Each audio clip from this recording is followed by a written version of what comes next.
Okay, we'll call this meeting to order for the, I forget which number we're on, but for the Sunset Subcommittee. Good morning, Madam Secretary. Can you please call the roll?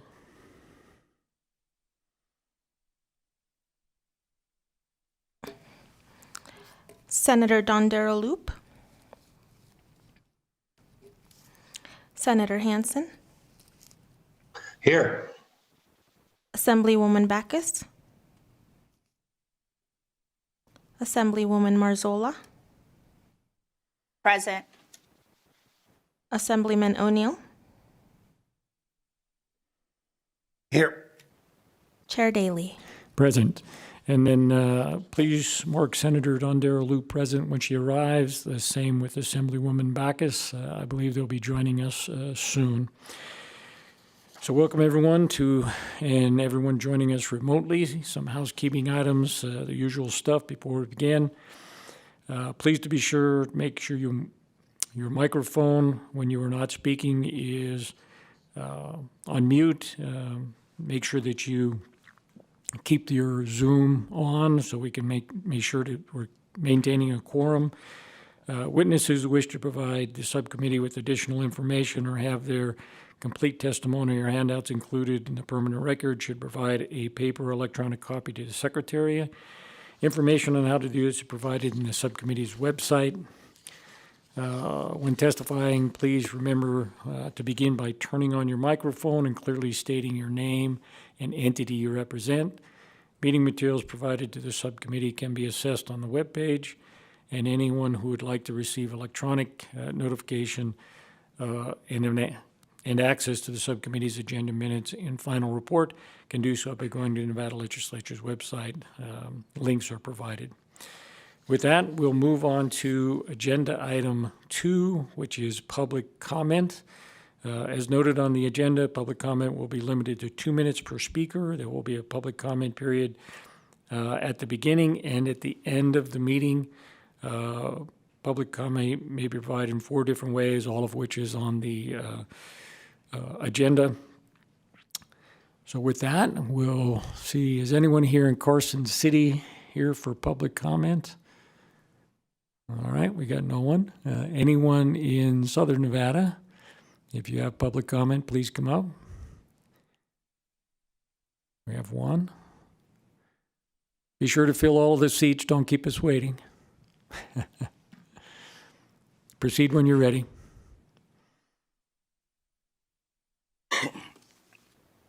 Hello, Chair Daley, members of the Sunset Committee. My name is Gil Lopez. I'm here with the Charter School Association of Nevada. We're here in support of the State Public Charter Schools Authority and the system that I've built of achievement and accountability.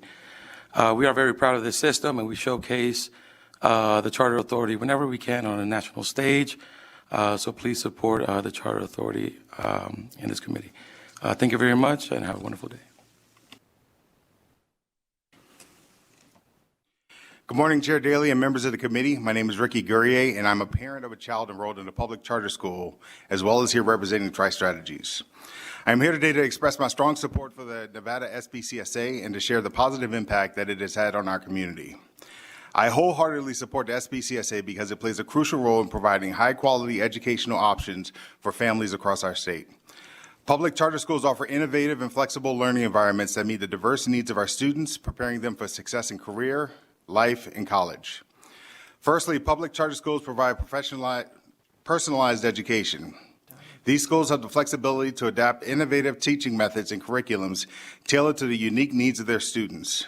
This allows for a more individualized approach to education, ensuring that each child can learn at their own pace and in their own style. Secondly, they offer options and opportunities. For many families, traditional public schools may not be the best fit for their children's learning needs. Public charter schools offer an alternative that can be more aligned with the student's interests and learning preferences. This choice is vital for empowering parents to ensuring that all children have access to an education that works for them. Thirdly, public charter schools drive academic excellence. In many cases, charter schools have demonstrated impressive academic outcomes, often outperforming their traditional public school counterparts. This success is driven by their ability to innovate and adapt quickly to the needs of the students and their communities. Data from the SBCSA shows that Nevada charter schools have been consistently met or exceeded the state academic performance standards. These achievements highlight the effectiveness of the charter school model in fostering academic success. In conclusion, I urge you to continue to support the SBCSA. By providing more families with access to high-quality education options, we can ensure that all children have the opportunity to succeed. Thank you for letting me share.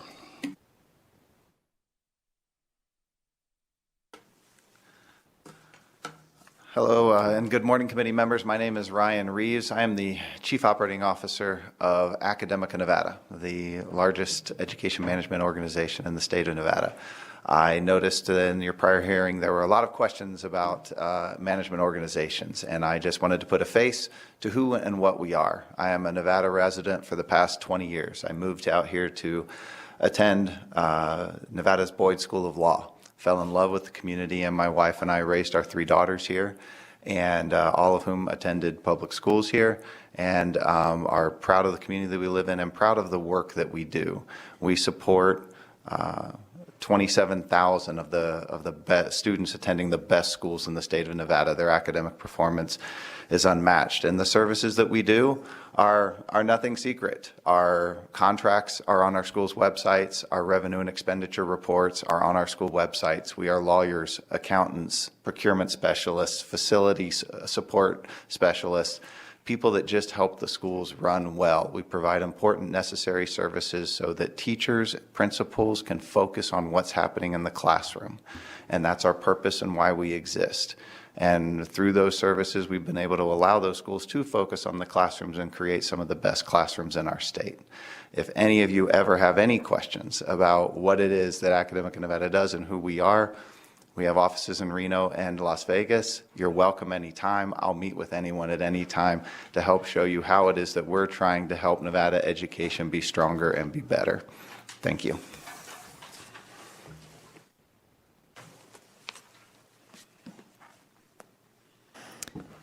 Any additional people in Southern Nevada for public comment? Seeing none. Broadcast, do we have anybody on the phones? Thank you, Chair. If you would like to participate in public comment, please press *9 now to take your place in the queue.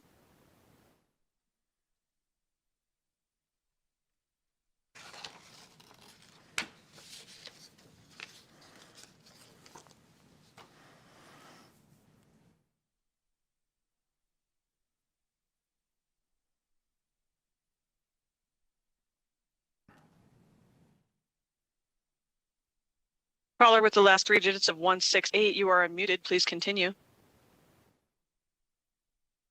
This is Demardal in Elko. My comment is that I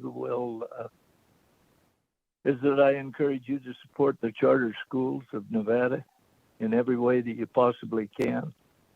Looking at the achievement rates in English, math, science, and the other areas, charter schools are considerably higher than the traditional schools.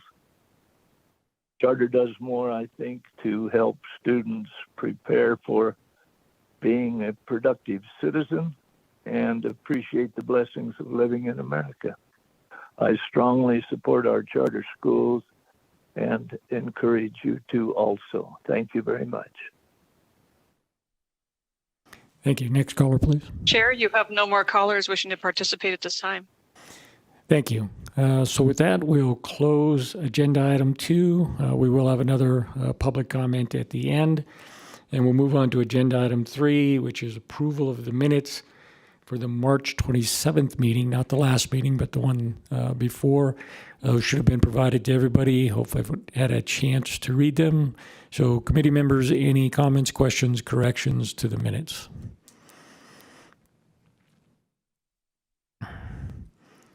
If there are none, I'll accept the motion to approve the March 27th, 2024 meeting minutes. So moved. Anyone going to second? Second. Okay, so we have a motion and a second to approve the minutes from March 27th, 2024. Any questions on the motion? Seeing none, all in favor signify by saying aye. Anybody opposed? No one's opposed, so the motion carries without objection. Next, we have agenda item number 4, public hearings concerning termination, modification, consolidation, or continued operation of certain entities pursuant to NRS 233B.240. First up, agenda item 4A, Nevada High-Speed Rail Authority. Mr. Guinan, if you'll give us an overview. Thanks, Chair Daly. Excuse me, for the record, Patrick Guinan.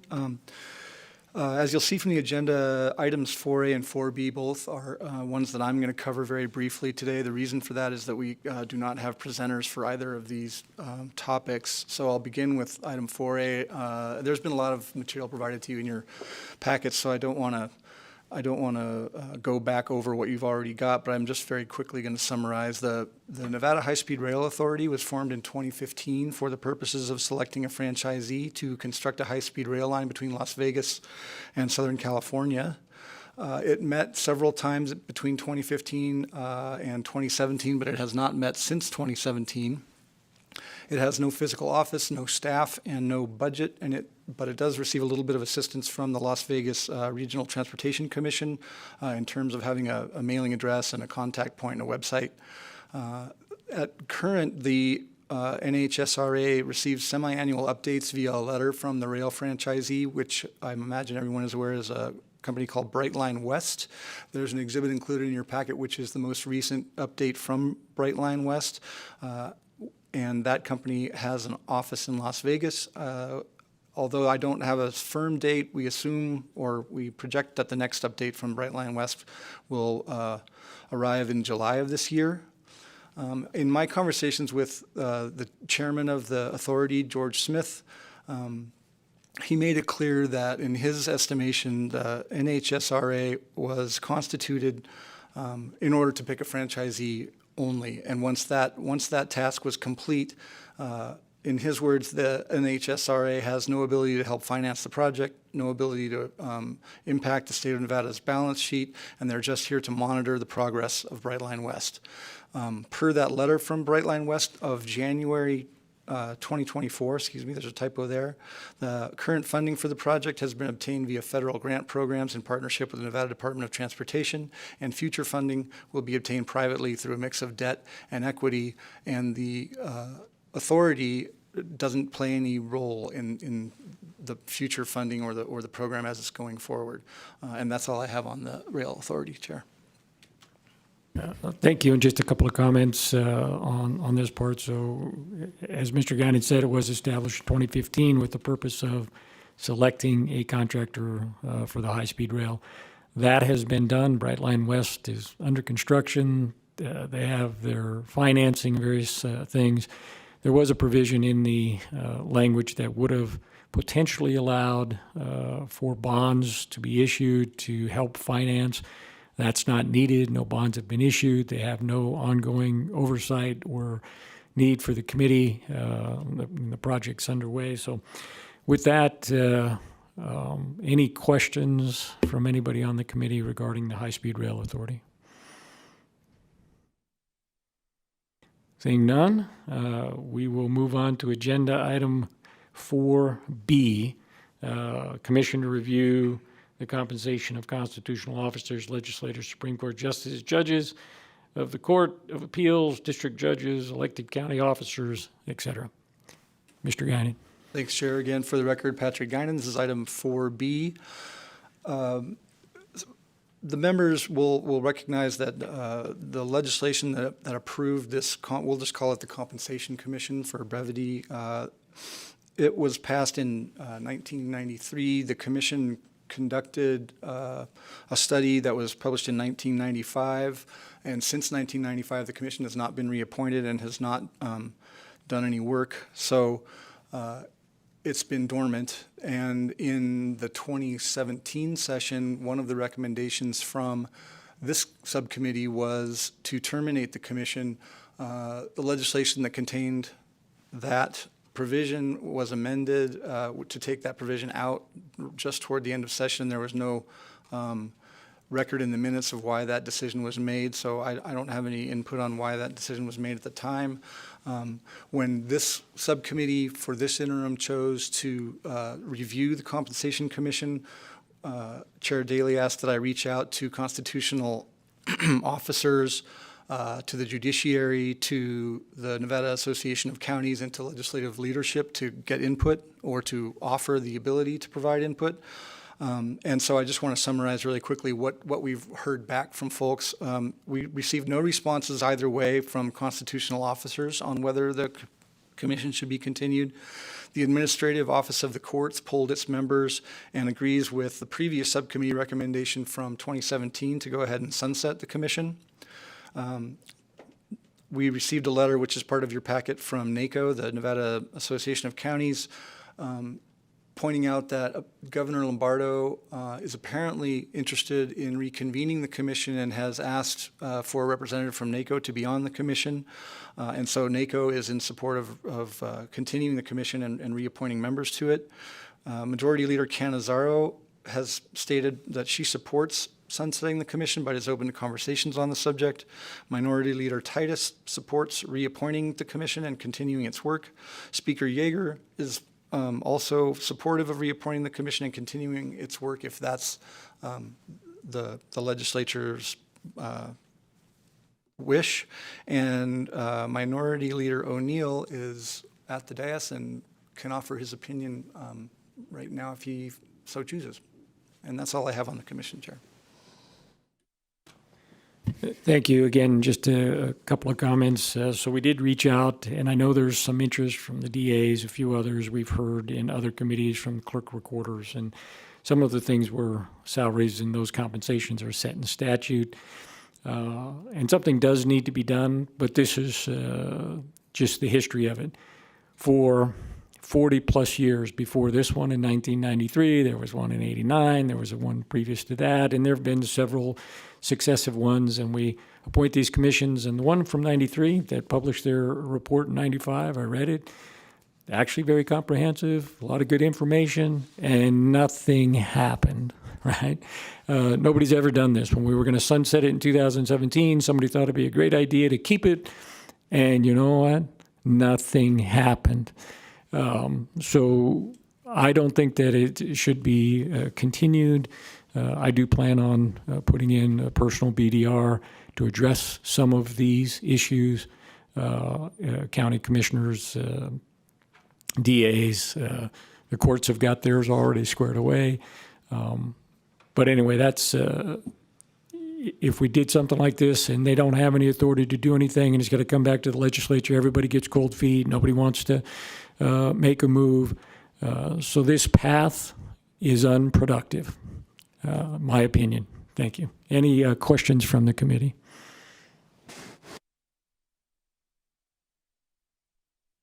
Assemblyman O'Neill, is that you? Got your hand up?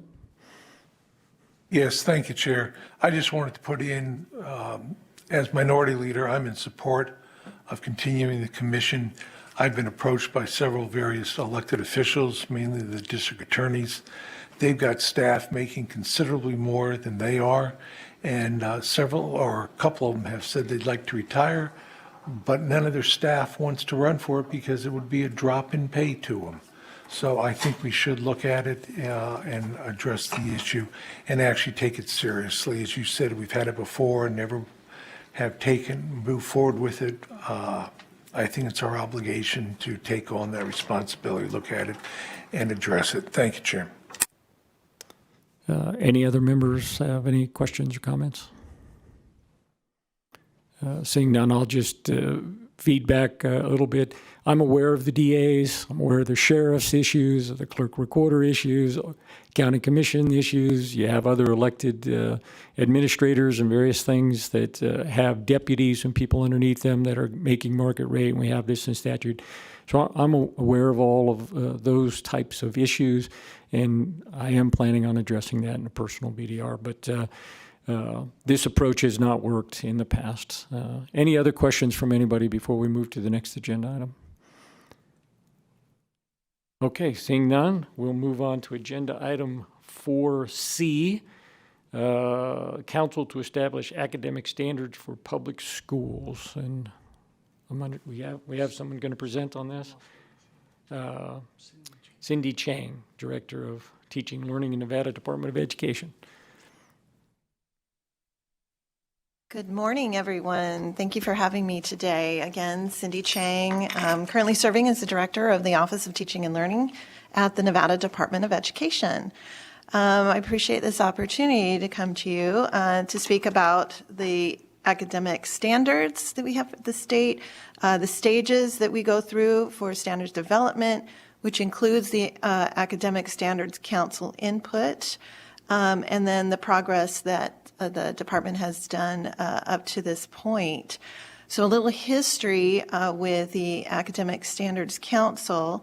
There was a presentation given in February of 2021 to the State Committee on Education that outlined the descriptions for what standards are, so what a child needs to know and be able to do. And then those are adopted by the State Board of Education. Then the curriculum, how the standards are taught, that's selected by school district and schools, and then the instruction or the action and methods, which are determined by educators within those schools. And in that presentation, it was outlined that there are 6 stages. The first one is the proposal stage, so where we need to go to the council to get permission to begin the standards review process. And then we go through the different layers, which include getting stakeholders from around the state to be on the committee through an application process to review those standards that are currently out there to see how they are working towards achieving the outcomes that we need in the classroom with the students.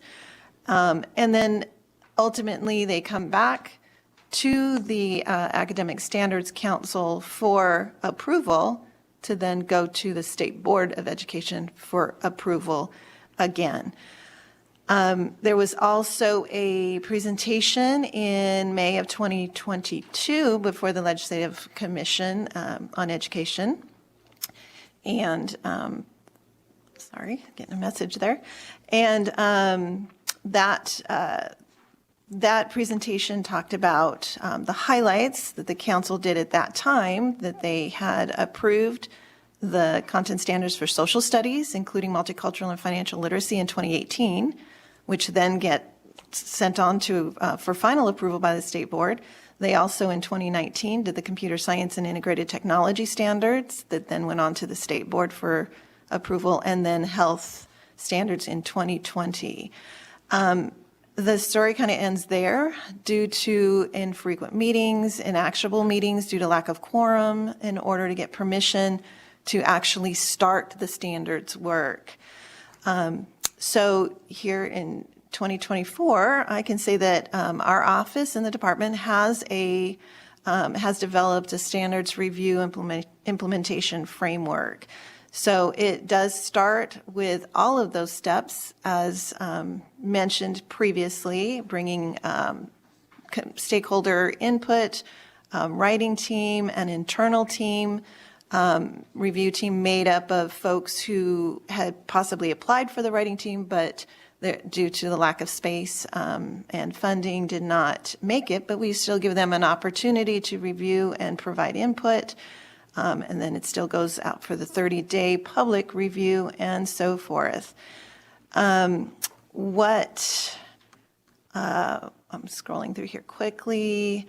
So there are 2 points where possible delays in all of this perhaps had contributed to this 4-year span is, 1, waiting for the permission from the council to begin the standards review work, and then another towards the end of the process to get the approval to send it on to the state board for final approval. So historically, both of these points in the timeline were sometimes delayed for months or years in this case due to those reasons mentioned above. We currently have in place an 8-year standards review cycle, as I mentioned. Standards are reviewed at the 3rd year and the 5th year, And that could be for review with our districts on how they're performing. If there needs to be some revisions, perhaps there's national standards that have changed that need to be addressed, various other factors. We also include our instructional materials adoption process in there and so forth. So we have something in place here that is currently in process. Right now, we are working on our math standards, and our ELA standards will follow shortly after later this summer. They are currently working on revising the Nevada State Literacy Plan, which is going to affect how those standards get revised. So we're staggering that just a little bit. And we know that the math and the ELA standards need to be in place because they inform future standard revisions such as world languages or science. So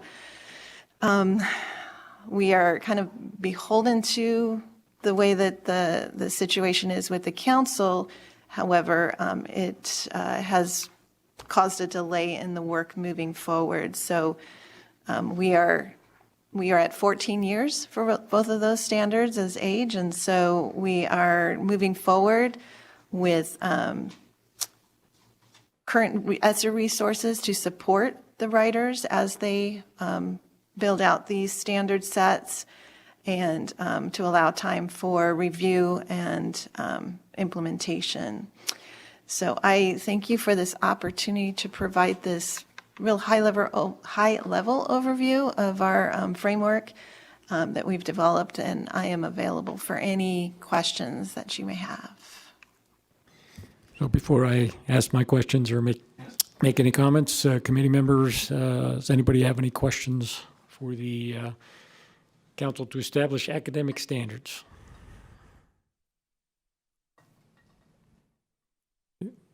Let me know. I can't see the people in Southern Nevada on the screen, so chime in if you have a question. Chair, this is Assemblywoman Backus. I have a question. Yep, go ahead. Okay, thank you so much, Executive Director Chang, for your presentation. I just wanted to make sure that I was understanding what you were saying, because you kept deferring to the council, and I take it that your position, I'm trying to understand how you're able to operate. It sounds like you're operating forward under the Nevada Department of Education, despite kind of the lack of the support of the council meeting quorum to implement. I'm trying to figure out what we could do better to aid either it's the department or moving forward with the council so that you can get your work done, because it does sound like you are trying to get work done. Just trying to understand those hurdles a little more. Yes, thank you for that question, Cindy Chang, for the record. So yeah, the hurdles are, as I mentioned, getting that initial approval to begin the work has sometimes been delayed due to meetings not being scheduled, or there perhaps was not a quorum at that time for various reasons, perhaps that I'm not even aware of. Well-intentioned individuals, but probably very, very busy schedules. And so it's made it difficult in the past to get that work going through. One of the things that I can say as an agency is that we are moving forward examining any duplicative efforts in all areas of the work that we do, reporting practices, such as that. And so we're working towards removing barriers and streamlining those processes where we can. So in this case, it appears that the Academic Standards Council duplicates the role that the department does in establishing a schedule for the standards revision process, and then also duplicating the work of the state board, who ultimately is the body to approve these standards. So hopefully that answers your question. It does, thank you. And so just so that I understand, with respect to, even though you may be the executive director related to this council, do you hold another position with the Nevada Department of Education where you are doing work as well? I'm Cindy Chang, for the record. I'm just the director of the Office of Teaching and Learning, the department. Thank you. You're welcome. Before we go to Senator Hansen, does anybody else in Southern Nevada have a question before we move to Zoom? Chair, this is Assemblywoman Elaine Marzol. I have a question. Thank you, Chair. Proceed, and we'll come back to you, Senator Hansen, after we finish you guys down there.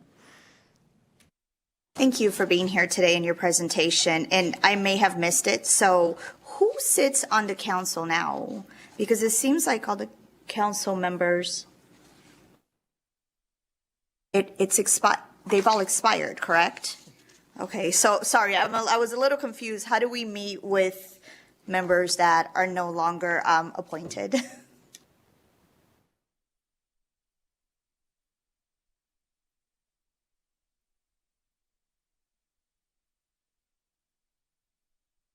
Thank you for that question. Yes, Cindy Chang for the record. Yes, they, to my knowledge, have expired, termed out.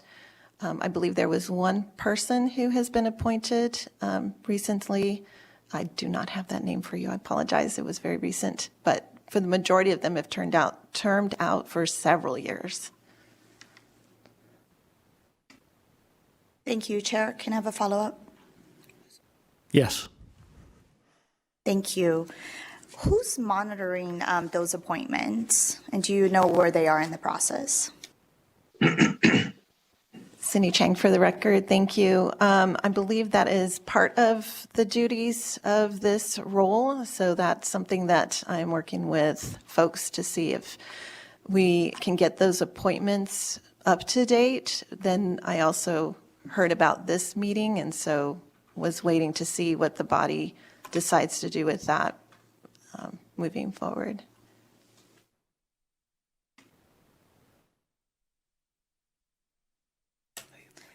What's the timeline of the appointments? Cindy Chang for the record. So the timeline of getting people appointed to that or how long they serve? Being appointed. Okay. So as soon as I hear the outcomes of this meeting here, then we will start reaching out to try and get appointments to that position, get meetings on the schedule. I would probably say within the next year or so that we can get this ramped up and then beginning. And so that would put our standards revisions probably about 2 years out. Thank you for your answer. That seems to be a long time, but thank you for being here today. Thank you, Chair. No worries. Any other questions in Clark County? Senator Loop? No? Yes, proceed.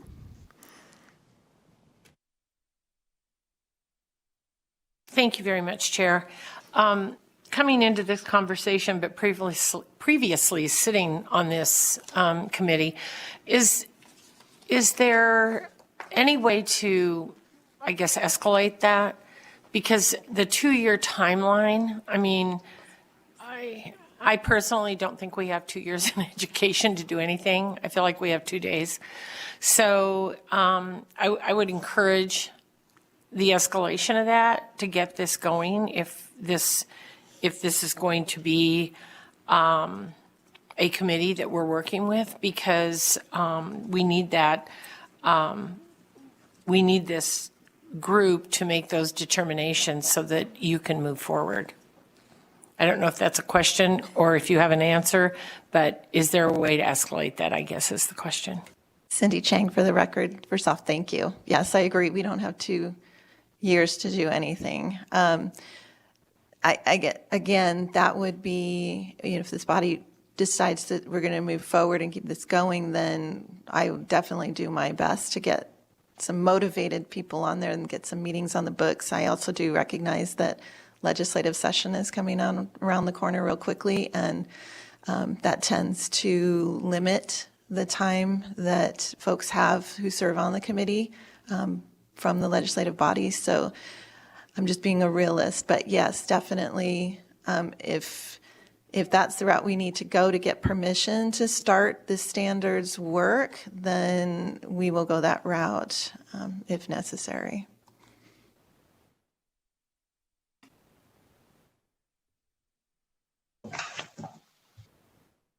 Any follow-up, or we'll go to Senator Hansen? Thanks, Chair. First of all, my apologies for not having a tie and a jacket on. I want you to keep those standards high. I'm actually on my ranch in Elko and inadvertently left those items, so my apologies for that. My question for the presenter is, in the absence of the Academic Standards Council, who is in the Department of Education said, obviously they haven't met, they haven't done anything in a long time, it sounds like, don't even have any people appointed to the board. Who in the Department of Education is currently setting the academic standards? I assume they are being set by somebody, right? Cindy Chang, for the record, thank you for that question. Yes, we do have academic standards that are currently in place and in play in the districts and being used. Like I mentioned, the last set of standards that was approved was the health standards in 2020. So we have a cycle of standards that I can tell you, I have that before me. ELA, math were adopted in 2010, PE in 2014, world languages 2015, along with science, computer science in 2019, social studies and fine arts in 2018, and then the health standards in 2020. So as you can see, some of them are quite older. So they are in. Kind of wondering, in the absence of this council. Yes. Just nothing's being done, period, on setting academic standards? Because, you know, if you saw the interim education committee meeting and the results, there is this huge gap between graduation rates and proficiency rates. And it's kind of frightening. And some people try to blame it on curriculum or whatever. I don't know exactly what it is, but since you're in the Department of Ed, obviously when you have those kind of, 83% of the kids graduating, 40% proficiency, there's just this giant gap. Is that curriculum or what? So I don't know. It sounds like nobody set these standards. So even though this council hasn't been functioning, it sounds like it is needed, but it hasn't done anything under the Department of Ed's standard. You mentioned one from 2010. I mean, that's 14 years ago. So I'm just kind of wondering why this hasn't been reviewed more aggressively. And it almost sounds like the Department of Ed doesn't want this program? I mean, is it kind of a burden to have to set academic standards more recently than 2010? Cindy Chang, for the record. Well, our office is able to operate without the council. We have standards in place. There is training happening, professional development resources, instructional materials review. We revisit, we look at data, we respond to the technical support needs of the districts. We do all of those things that the council, as outlined, does. So we do all of those things. It's not that the work is completely stopped because there's not an active council. I don't want that to be the impression at all. The work under the direction of the state superintendent for standards is vital, and it is definitely in process. Again, that 8-year cycle of a framework for standards is not just, it doesn't just stop with the development of those standards. So what I can tell you is we always watch what's happening nationally. So when national standards change, we review those as well internally. Common Core has been in place for some time, so those have not changed nationally.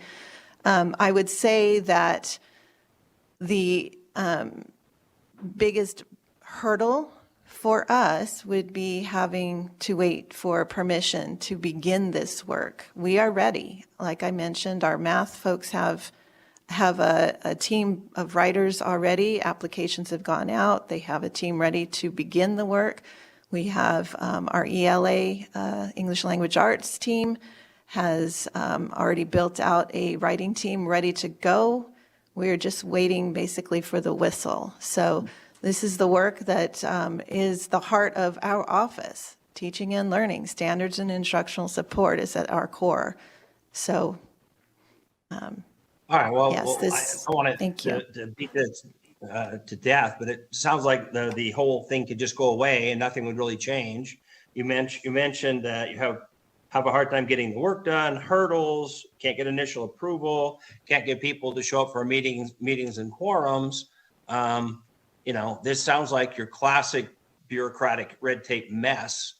And my concern is, okay, right now, from what I understand from your testimony, let's get rid of the whole Academic Standards Council, because it sounds to me like, frankly, you're functioning completely fine in the absence of it.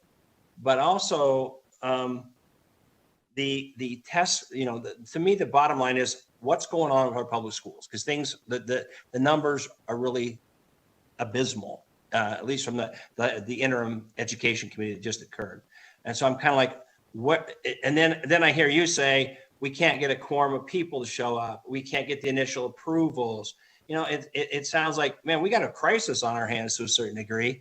And here the Department of Education isn't able to function in its own bureaucracy, it sounds like. So the purpose of this committee is to determine whether or not this committee needs to exist anymore. Do we, in your opinion, need the Academic Standards Council anymore? Or should we, as a subcommittee, recommend to the full legislative body the abolishment of it? This is Christy McGill, Deputy Superintendent for the Nevada Department of Education. I just want to make one clarification. One is that to really address your question of who is doing the standards, we have work groups that are part of, depending on the standards. So I just went through the health standards. So it was community members, it was district members, it was, we had reviewers, we had students coming and doing this process. Really what this body that we are looking at sunsetting was an approval after all that work is done, and then we would move that approval onto the Board of Education for approval. So really it's a double approval process.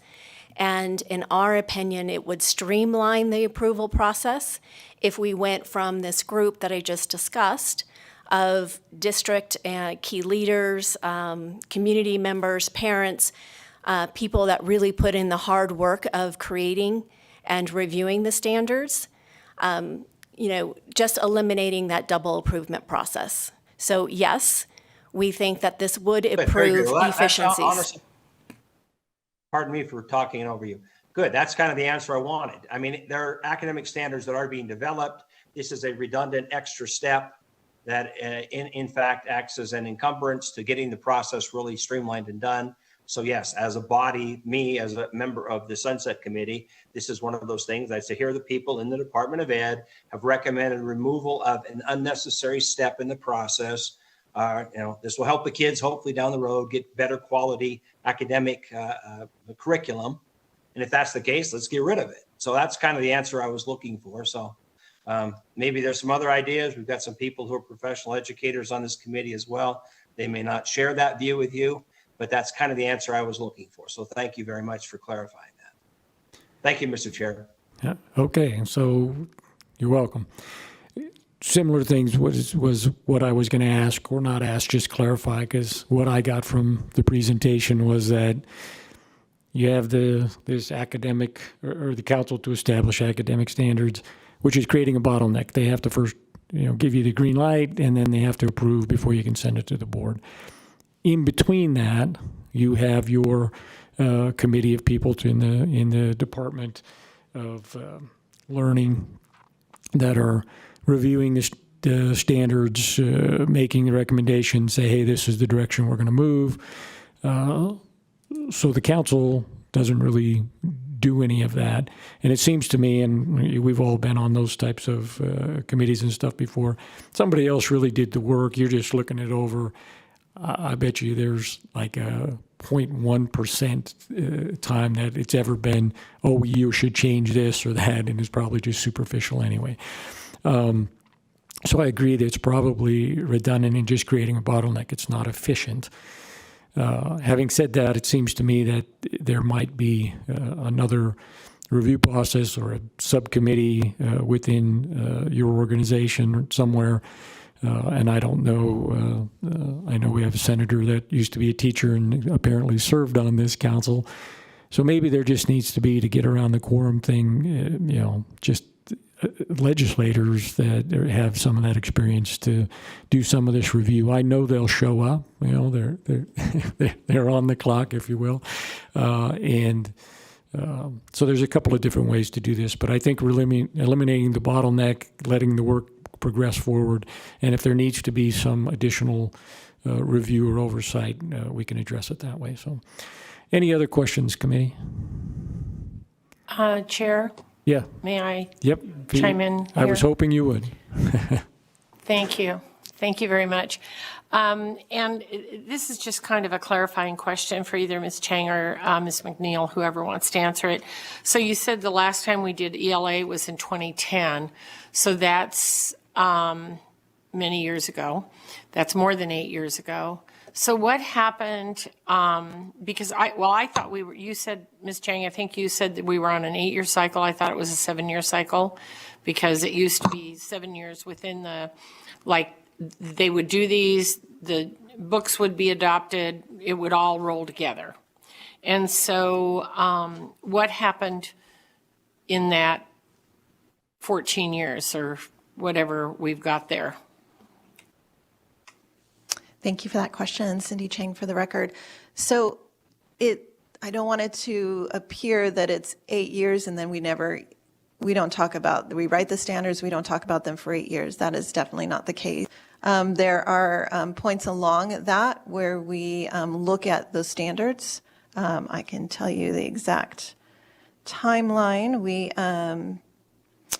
So year 1, develop and adopt. Year 2, there's curriculum adjustment because the districts need time to, revise their curriculum to align with those standards. Year 3 is full implementation and professional learning, and that's when our instructional materials adoption process comes into play to align with the standards. Year 4 is support and adjust. So that's where, we're revisiting those standards. How are they performing? You have the materials in place now. What are you seeing with the students in the classroom? The assessments, are they working? Year 5, again, it's support and revisit. Make sure they're effective. Are there minor adjustments or revisions needed? So not that we need a full rewrite, but are there some tweaks that need to happen along the way? Again, year 6, support and adjust. Year 7, support and plan for the next adoption process. And then again, review the standards in year 8. So it's a iterative process. It's not a one and done as we move forward that. I totally appreciate that, and I'm aware of the cycle from lots of angles. Yeah. I guess what I was wondering is, so in 2010, that 8 years would have been 2018, and then now we're in 2024, and we haven't done it again. I couldn't agree more that I don't think we need a duplicate approval process. I'm just trying to figure out, because prior to the current superintendent, who I think is trying to fix everything that wasn't fixed, we had 3 different superintendents in that position, and I lived them. So that's why I know that. And so I guess what I'm trying to figure out is what happened in 2018 before the current superintendent came, and you may not have been there, but in 2018, they weren't revisited. And then, of course, we did have a pandemic, so things sort of got bungled up there. But that's still another 6 years. And so I guess what I would vision for this is to not have a duplicative process and instead move this along and make sure we stay on a cycle. I think the other thing that might be important here, not that it is as big of a concern with the actual standards, but we have gone from 2010 of being a book-oriented curriculum to being now digital in a very fast way. And so I think that some of those things in there are very important for us to remember, but I would like to see this process. In other words, if you did the health standards in 2020, I would assume in 2028 they would happen again. not in 2032 or whatever it is, right? I remember the days where like that 7 or 8 years was so hard and fast, you couldn't even you couldn't do anything. And now it feels like it's very loose. So I guess that would be my, you may not know what happened in that last 16 years, but I don't know. Cindy Chang for the record. I was actually with the department in 2017 and brought forward in this office as an education program professional, bringing forward the computer science standards. So my focus, I could say at that time, was along the lines of computer science and not necessarily math and ELA. But I can say that with discussions with the districts on whether or not they are ready to make that full revision of standards at year 8 takes place. And so there was a big shift with Common Core, and districts did need some more time. So that does come into play as well with that cycle. So it is there's many factors going into a full revision, but that 8-year cycle will, or 7 in the past, will have that opportunity to revisit those standards, see the data, how are they performing, what are the outcomes and what needs to happen. But I don't know exactly what the cases were. It could have been multiple. Could have been the council said, we're not going to look at those right now. It hasn't been enough time. Could have been the district saying, we need more time to implement and professional learning. So there could have been many factors. Thank you. And I get that there are a lot of moving parts. I just think that we need to lessen the moving parts and trust the professionals and get this work done so that we're not 16 years out or whatever it ends up being, right? Because I know that when the standards are met and then when new books are adopted, then generally school districts, if they're not ready to purchase a book, will give a 4-year cycle, because some schools have maybe bought a new math book and they don't want to buy another new set of math books the next year because of cost. And so that's why they're given that 4-year cycle. But in this case, it's so much longer of a cycle. It's just a conundrum to me. So if we can work on that piece, I would be appreciative. Thank you. Christy McGill, for the record, we agree. Thank you, and we'll get this wrapped up. So the one thing that I would ask to either one of the presenters here, if we're moving down the path to eliminate this bottleneck, the way I view it's working, troubles with the quorum, et cetera, if there's specific provisions or some things, in other words, if we don't want to say, hey, we eliminate this and all of the directive that we've given to it, is it actually in the rules or what you want to see? So if we need to redirect or put it under an area in the Department of Ed that's not going to have this, we have to get permission to start and permission to end. Are there provisions in the middle that are given to this council that need to be and continue as a directive and steps you have to take that may not be in the Department of Ed's rules? So get back to us on that. If we go down this path, what parts of it do we need to keep that are efficient, transfer them over potentially to the Department of Ed, et cetera. So on a recommendation like that, a letter or something would be helpful to us as we move forward with our work session, which is coming up here pretty quickly. Okay, with that, thank you, committee. Thank you, presenters. So we'll close agenda item 4C and move on to agenda item 4D, the State Public Charter School Authority, round 2. Melissa McAdam.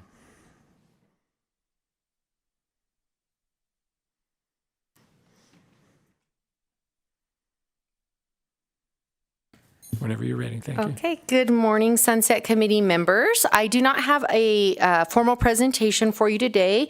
Rather, I am here to address to address any outstanding concerns you may have regarding the first two sets of questions you sent in prior to May 13th. So I am happy to answer any questions that you may have this morning.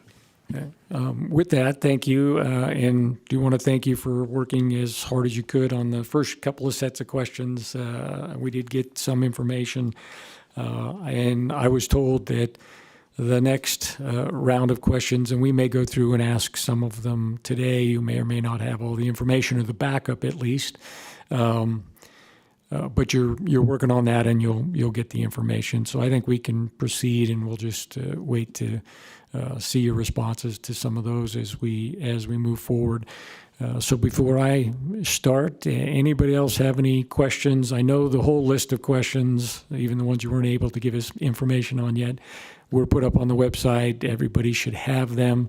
So any questions before I ask mine? Assemblyman O'Neill. Thank you, Mr. Speaker. As I recall, at the last meeting we had in conversation with the Charter School Authority, I asked for if there had been any studies nationwide or in Nevada locally on the impact charter schools have negatively or positively to the public school system. And they had advised there was some written documentations on that. They sent me some slides, but I was actually looking to see if there was a summary report from a study group that had provided that, and I didn't see anything except just a couple slides that talked about Nevada particularly. So my question is there, or will there be forthcoming if there is one? Melissa McAdin for the record. Yes, there is.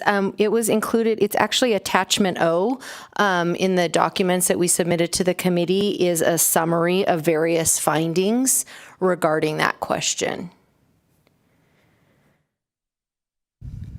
I apologize. I didn't see it in there. I'll dig a little deeper then, Well, since you gave me which item number. There's 24 There's a few, I attachments, know. so fair. Yes. I appreciate that. Thank you.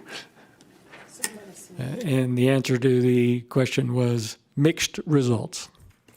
I apologize. Yes, Melissa McAdin for the record. The evidence, just a real high-level summary of it, the evidence on whether charter schools improve the performance of traditional public schools is mixed. Some studies have found positive effects, while others have concluded no effect or small negative effect. The results seem to depend greatly on how competition is measured and defined. So committee members in Clark County or on Zoom, any questions? Additional questions? Senator Don Loop. Thank you very much, Mr. Chair. And I don't, this could be a rhetorical question. I don't know, because I wasn't at the last meeting, but it looks like we have a lot of questions that were asked. Am I understanding that you won't be answering these, that we're just on our own to dig through this and find the answers? Is that what's happening here? Melissa McAdin, no, that's not exactly what's happening. So there were a couple of sets of questions that were previously submitted. Those have all been answered. This set that is titled Sunset Committee of the Legislative Commission, that list of questions we just received last week. So we will answer these. We just have not done so yet because we just received them last week. So the timeline on that will be? I honestly am not 100% sure. I know you guys are wrapping up your work in June, so I'm assuming it will be before that. Probably right before that. The reason I'm asking is, I'm sorry. The reason I was asking is because this looks like the first set of the meeting held that were asked was April 23rd, and the next additional questions were April 30th, and then there are some from May 13th. So are the 23rd April 23rd and April 30th questions going to be answered? Is that what's happening? Yes. I'm sorry that I'm trying to catch up here. That's okay, Melissa Mackinnon, for the record. Yes, those sets of questions have all been answered in an action memorandum that was sent to the committee. I think it's, maybe 7 or 8 pages, and there were 24 attachments included with that. So those questions have been answered, yes. Okay, so I guess that's where I'm at. So you're not going to answer these verbally?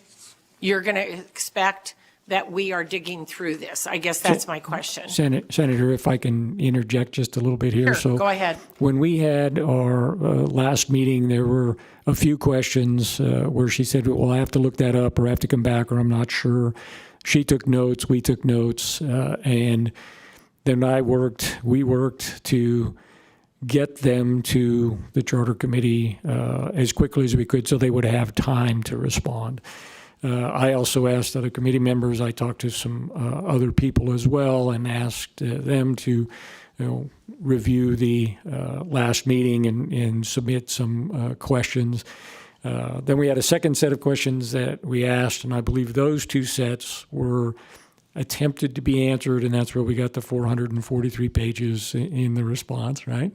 And then the last couple sets of questions, we got them as quick as we could, but not in enough time for them to answer before this meeting.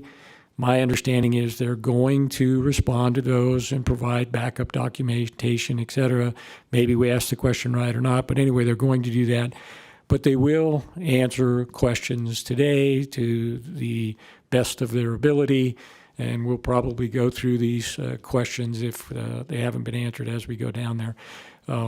So that's what I understand where we're at on what the process is. We got them to you as quick as we could, but not in time. Does that help?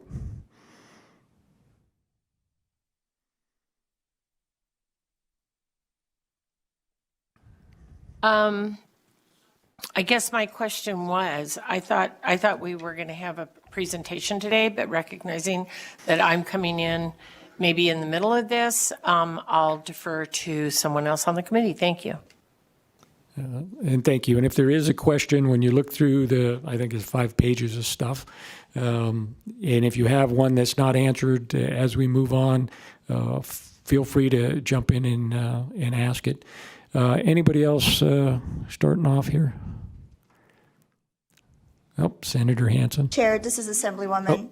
Oh, let's go to Senator Hansen, and we'll come back to Vice Chair. Thanks, Mr. Chair. Well, I'm amazed by the level of scrutiny the subcommittee is giving to the charter school people. We just heard a disastrous presentation by the Department of Education in which they've acknowledged they haven't done a damn thing on academic standards in some cases since 2010, yet they don't get an annual exam like the charter school people do. Now, let's make it very clear. Charter schools have taken off in Nevada during the time I've been an elected official.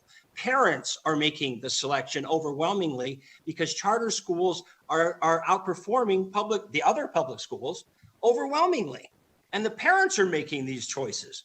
We seem to have forgotten in this committee and maybe in the whole legislative body that the purpose of the public school system is to educate children.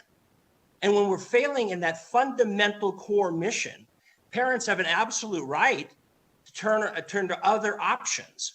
So when I'm hearing these people getting attacked, I went and watched the hearing. I missed it. My apologies, Mr. Chair. I wish I'd been there.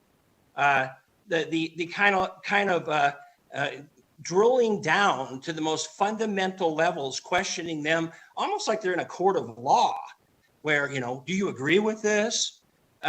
We don't do that at all, though, to the other public schools. We just had the Department of Ed people here, and the questions were at best softballs. We should be saying, how the heck is it we have an 83% graduation rate at the same time the kids that get those diplomas can't even read their diplomas in some cases? So I'm just amazed by the attitude overall of this hostility to the one successful, absolute successful public school system that we got at the moment, and that's the charter system. So I also, the idea that it's obvious that people on this committee haven't even looked in their own packages because the questions have been answered from the previous hearings by the charter school people. even, you didn't even look in number O to see the exact answer that they gave you already about whether or not charter schools in Nevada, how they're performing. Well, it was in the package. If we would have read our package, we wouldn't be asking questions like that. So what we need to do is give these people a reasonable opportunity, since they just got the questions May 13th, and they're obviously going to be given a microscopic examination on every single answer, a reasonable opportunity to answer the additional questions. I'd like to know the grand total number of questions that we've actually given to the charter school people. And are we By the gonna, way, what we should be doing is saying, hey, man, Senator whatever the charter Hansen, schools are doing, Senator the rest of Hansen, our public schools should start Senator looking Hansen. into what they're doing, because it's working there. Senator Hansen. Thank you, Mr. Chair. Senator Hansen. Got it. Thanks, So Chair. number one, I didn't hear a question, but thank you. I'll let you go on for a little bit there. And you can chastise our colleague from Carson City for not thoroughly looking through his package. That was him. And then you just asked a question about, I'd like to know how many questions there are, and I believe that's in the agenda on how many there were. It's printed right there. It's 5 pages for you. So I would suggest you look at your package as well to answer your own question. So any other committee members with questions currently? Okay. I do have a couple, and we'll try to go through the list. Some of them you did answer in various things. But in relation to the packet that you did send out, and I'll admit, Senator Hansen, I didn't read every single line of every page, but I did look through it as thoroughly as I could. Some of it was repetitive, et cetera. So on, I believe it's on our agenda item 4D2, I think it's on page 7 of that document where it's entitled Facilities.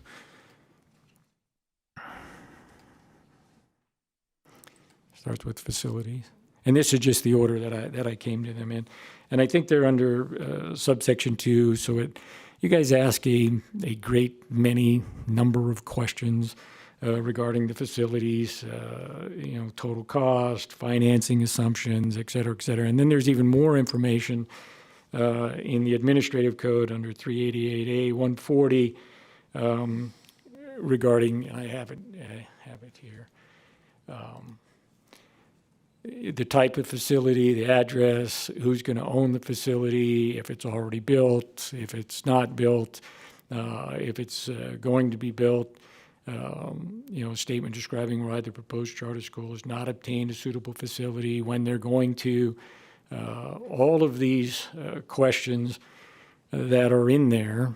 And I didn't see, and it was a lot of the public comment last time and the questions on that, I didn't see anywhere in there where you're conveying or asking the question about, you're going to do this facility, how are you going to do it, and do you have the wherewithal, because that's part of what your oversight is, to follow the law as far as public bidding, which you said is an absolute that they have to do it. And then you qualified a little bit as well if they're spending their money. And I think there's a whole issue there on when donated money becomes public money. But so how come no question or follow-up or any of that I've seen in any of the documentation regarding their obligations to follow the state law? Melissa McAdin for the record. I'll be honest with you, I don't know. I was not the original person who created this application. I think, as you know, I started in November of this year in this capacity. So you're correct. There are no questions in our application process regarding prevailing wage at this time. Well, and then I was concerned when I read down a little bit further in your, and I believe it's at the bottom of page 8. And I was looking to bring it up here if I have it right in front of me. Yeah, there it is. So you gave examples of where charter schools did pay prevailing wage, and there are examples of charter schools that have open since 2019, which are located in privately owned facilities. And then you say the SPCSA is not a party to facility rental contracts with private parties for schools in its portfolio. And I find that troubling because you're responsible for their oversight on finances. You want to see their contract with the EMO. You want to see these lease agreements, all supposed to be required to be put in. To me, I just thought that was a little bit of a dodge on the question, if you will. Melissa Macadam, for the record. I actually caught that last night when I was rereading this for today's meeting. That is a complete typo. That should say the SPCSA is not a party to facility costs with private parties for schools in our portfolio. We absolutely have a lease for every single one of our charter schools. Those are approved in a public meeting by the Charter Schools Board, and they are submitted annually to the SPCSA. So that absolutely should have caught you off guard. It was a mistake. It should have said facility costs.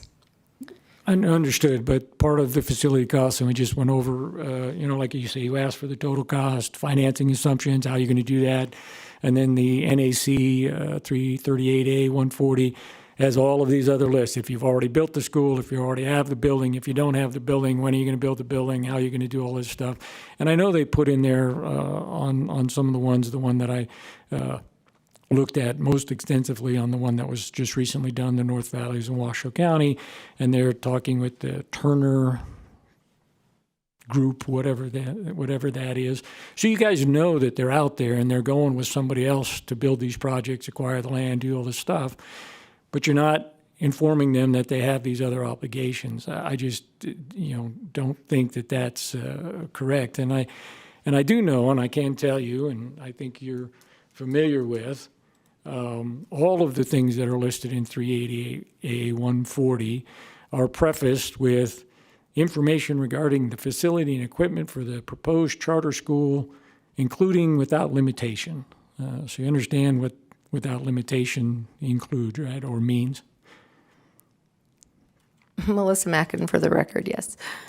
Right. And I know that was in a letter that your Deputy Attorney General wrote in response to the Washoe County School, is that it means that these are not an extensive list, if not an inclusive list, and that you, in my view, have the obligation to find out the answers to these questions, because we know that not all charter schools are following the bidding or the prevailing wage. And people are trying to dodge that, in my view, and that's why we had all the testimony and public comment, not testimony, but comments and public comment regarding prevailing wage in public bidding is not being followed. And of course, we had public comment at the end by the gentleman. The last one, he told me, I think his words were, "Well, I don't think you get it. I've talked with the building trades and you just don't get it." And I says, no, I think I get it plenty. I think that the charter school is missing that portion of their responsibility, and that including without limitation language, I think allows you, and actually I think would require you, in the framework of all the rest of those questions, to find out and make sure they know, and then make sure they follow it. You can comment if you'd like, but if you don't, that's... Okay. So then my next question, reviewing the comments, had to do with the review committee. And I meant to when they do the application and then you have a review process. And I meant to ask that last time, but it was one of the ones it got lost. I found it later. But you did try to get some information in there on that. So just a curiosity question. When they go through and they have to say, hey, do I have this conflict? Do I have this relationship? Do I have this? And, everybody answers no. And then it just struck me as odd. In number 4, it says, well, if you've answered yes in any of these, in other words, if you have a relationship or a potential conflict, explain, put it down there. So leads me to the question of, is it okay if they have these conflicts and relations? Who decides if it's disqualifying or not? And who's reviewing the explanation and then making a decision? Melissa Macadam, for the record. So On the committee to form, 388A, NAC 388A 134. We're talking about the review folks. So the committee to form is the people who would submit their conflict statements.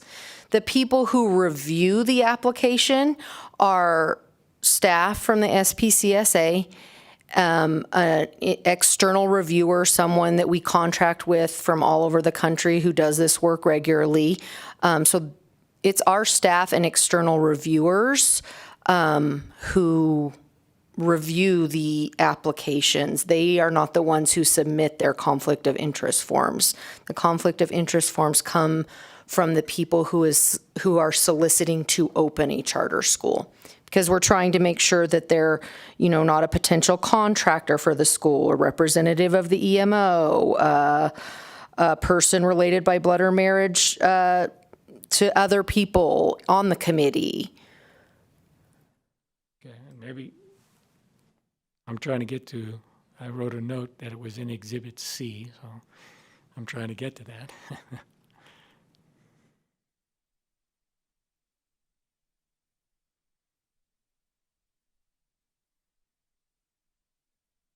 Mr. Chair, while you're trying to look up your notes, is it possible for somebody else to ask a question? You still got me on mute.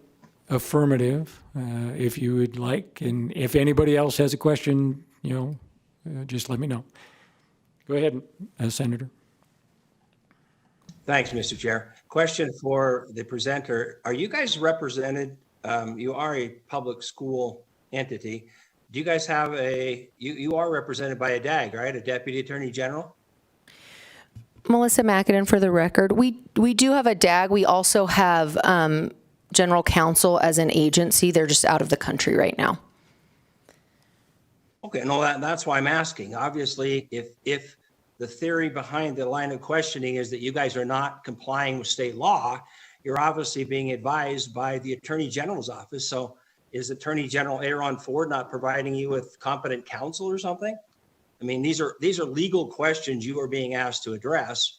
And, they're essentially accusing you of not following state law. But as I understand it, you are advised by the state Attorney General's office. Is that correct? Do I understand that right?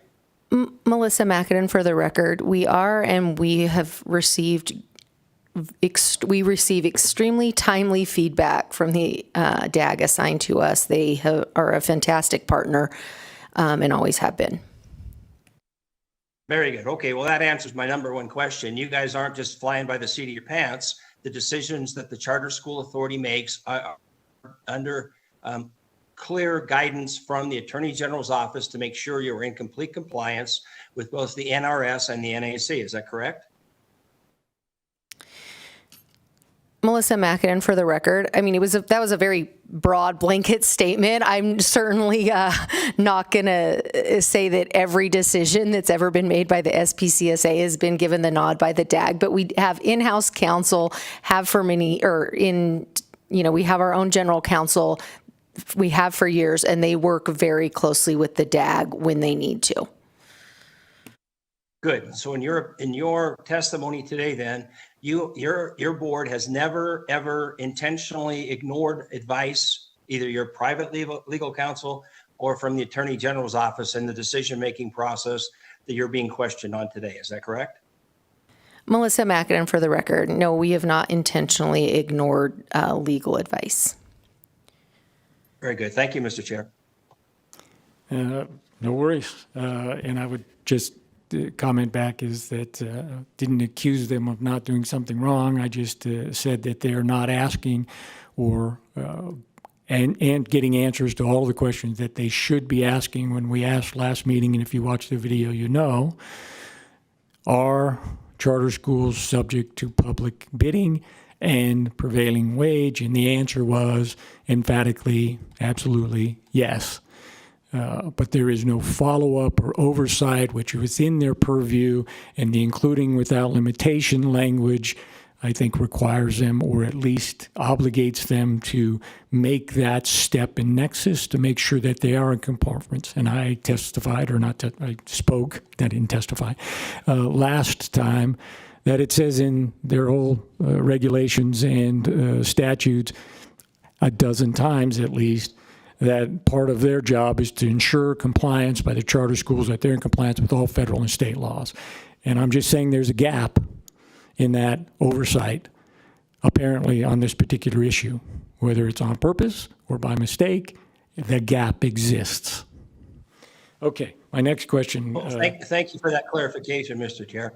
I do think that's a question, though, for the Attorney General to answer, rather than this presenter today. Thank you. I don't think the Attorney General has the authority that the SP, the Charter School Authority has. Nevertheless, page 10 on, I believe, your deal. So I'm looking at review panelist general information, application year 2023. They were apparently reviewing the Vegas Vista Academy at several of them. And then there's 1, 2, 3 questions. The way I read this, conflict of interest disclosure for review panelists.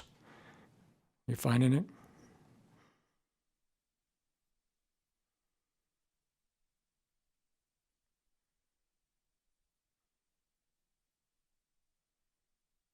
Yes, I got it. Sorry. Okay, so I wasn't talking go back about and reread it, though. the Sorry. committee to form. I'm talking about the review panelists. And then number 4 says, if you answered yes to any of the foregoing questions, please provide a brief explanation below. So if they answered yes to one and they provide the brief explanation, are they qualified, disqualified, and who's deciding? Melissa McAdam, for the record, I will be honest with you. I honestly do not know. I don't know if anyone has ever marked yes. I've never been on that side of this process before, but I would guess that if they marked yes, that ultimately between myself and the general counsel for the agency, we would determine whether the conflict precluded them from evaluating an application. Certainly want to try to avoid any conflicts because we want the board and the committees to form to accept our recommendations. As a reminder, only about 43% of charter school applications get approved. So when they get denied, we certainly don't want things like conflict of interest to come in as like part of an argument one way or the other. So would be very careful about that. And I assumed and accept that, yes, there would be a review, and if somebody's got too close of a conflict, that they would say, why even take the chance? You answered yes, we'll go to the next one.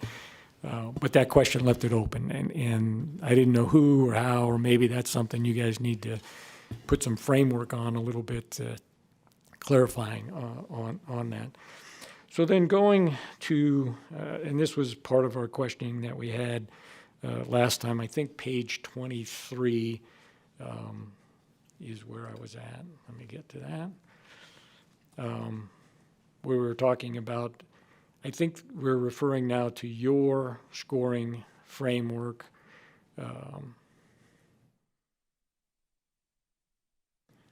Because you had two, right? So you have the STAR system, and then you have your, what do you call it, performance? Academic performance framework. Academic performance one. So I was looking at one for CASLV, elementary school. Let me find it.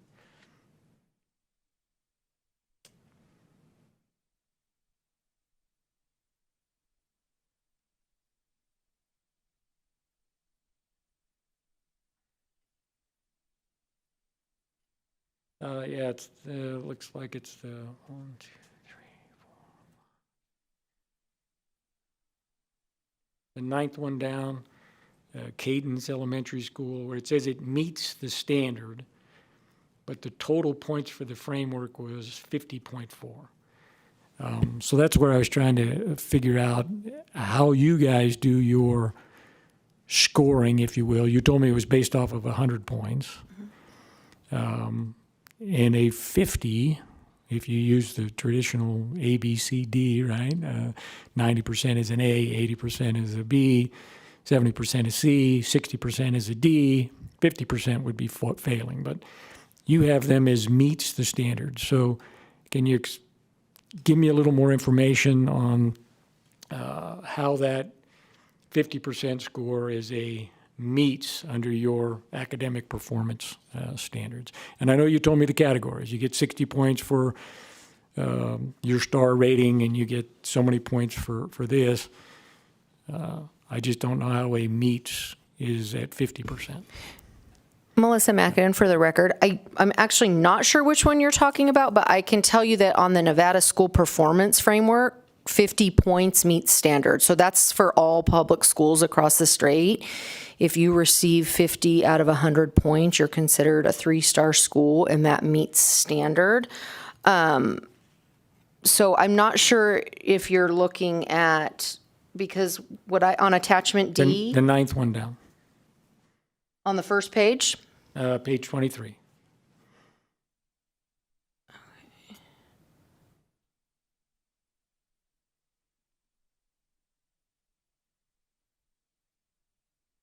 The total points was 50.4.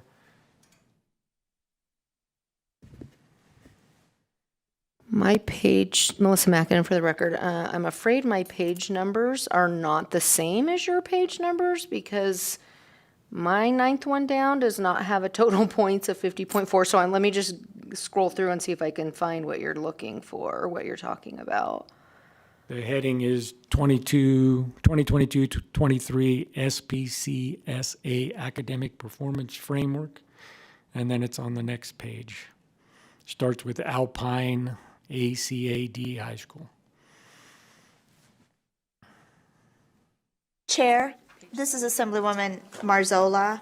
I believe on the actual printed document, it's page 15. No,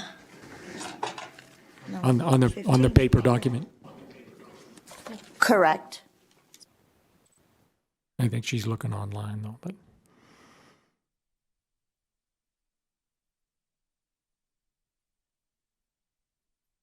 Okay, so I found it. Sorry, apologize. No worries. Let's see. So you're talking about Coral Academy Cadence Elementary School meets standard 50.4 points. So they received 26.4 points on the NSPF. No, NS. That's the Nevada School Performance Framework. So that's the star ratings. Star ratings. Okay.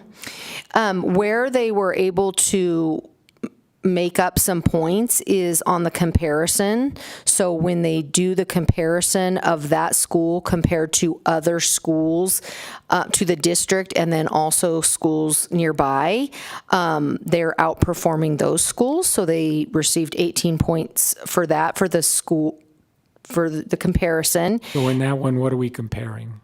We're comparing, I have to go back and look to see. I believe it is, if you look, I don't have the whole thing memorized, so I did provide a link to that framework. Happy to pull that up. But they're basically preparing outcomes on the SBAC test in that case. So that's what they're comparing, outcomes on the SBAC test. Okay, so so then what's the next? Continue. Thank you. And it says comparison Sorry, on district I scrolled points. off. Okay, sorry. Then it breaks that 25 points down into the district comparison and the school comparison, so you can see how they compared, to the district. They didn't earn as many points as they did for the schools nearby. And those decisions become important at the SPCSA because, as you know, charter schools can be closed down for poor performance. But for example, let's take a school maybe like this one that on the NSPF is a 2-star school, not really what we would consider to be meeting standards, a 3-star or better.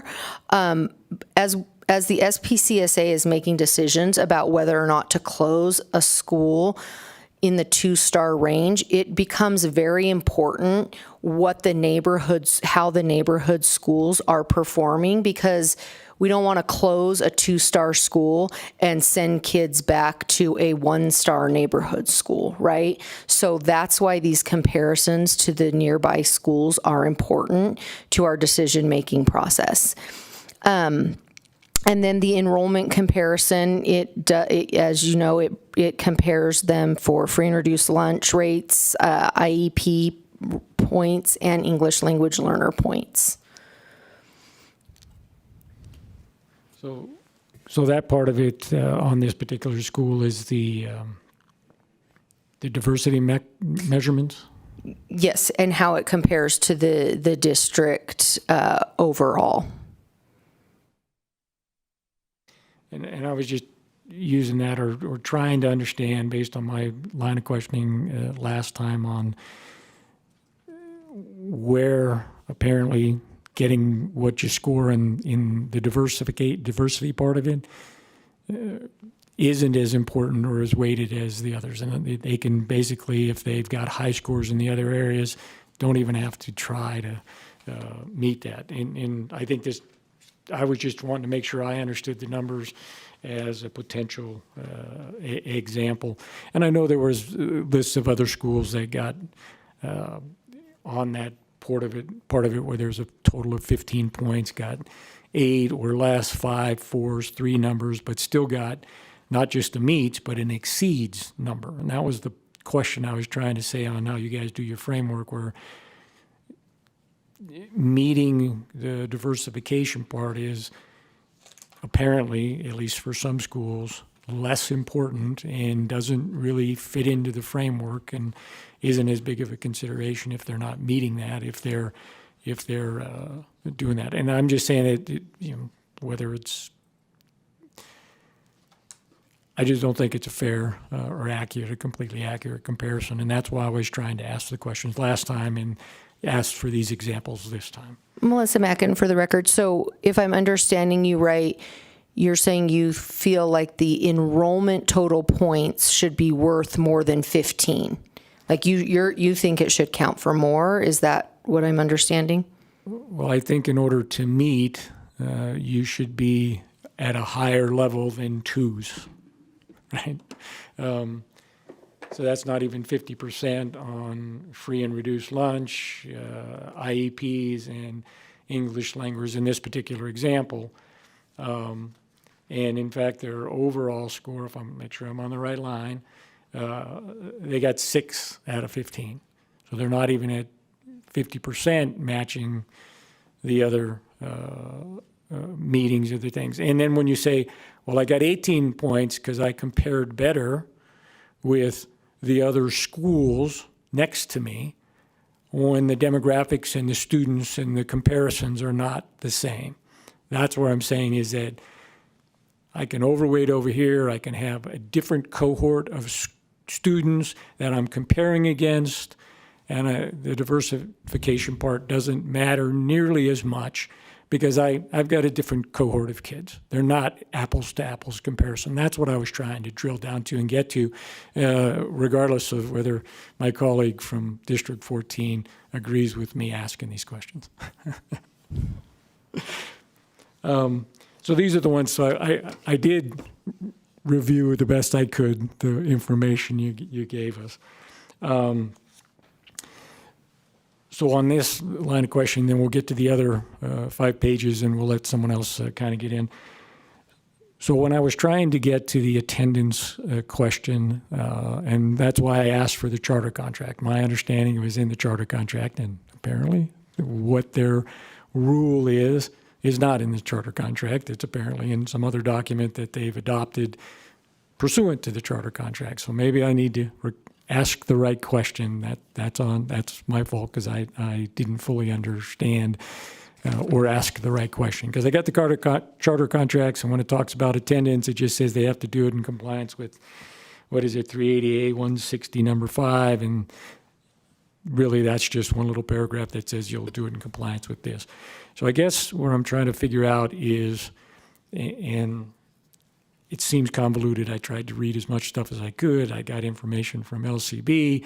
So there is a standard, and regular traditional public schools are setting a standard per county on what attendance is, and then there's some rule that says it has to be no more than this, and let's just use 10 days for an example. And then it says that the charter school can have a different attendance policy as long as it's not more stringent than, so that's what I'm trying to get. Can they go to 15 days? Can they go to 7 days or 5 days? Where is that rule? More stringent or less stringent, so they can make it tighter and have fewer days before there's an absence, or but they can't go above the 10. And I guess it's just a matter of which way you read that stringent.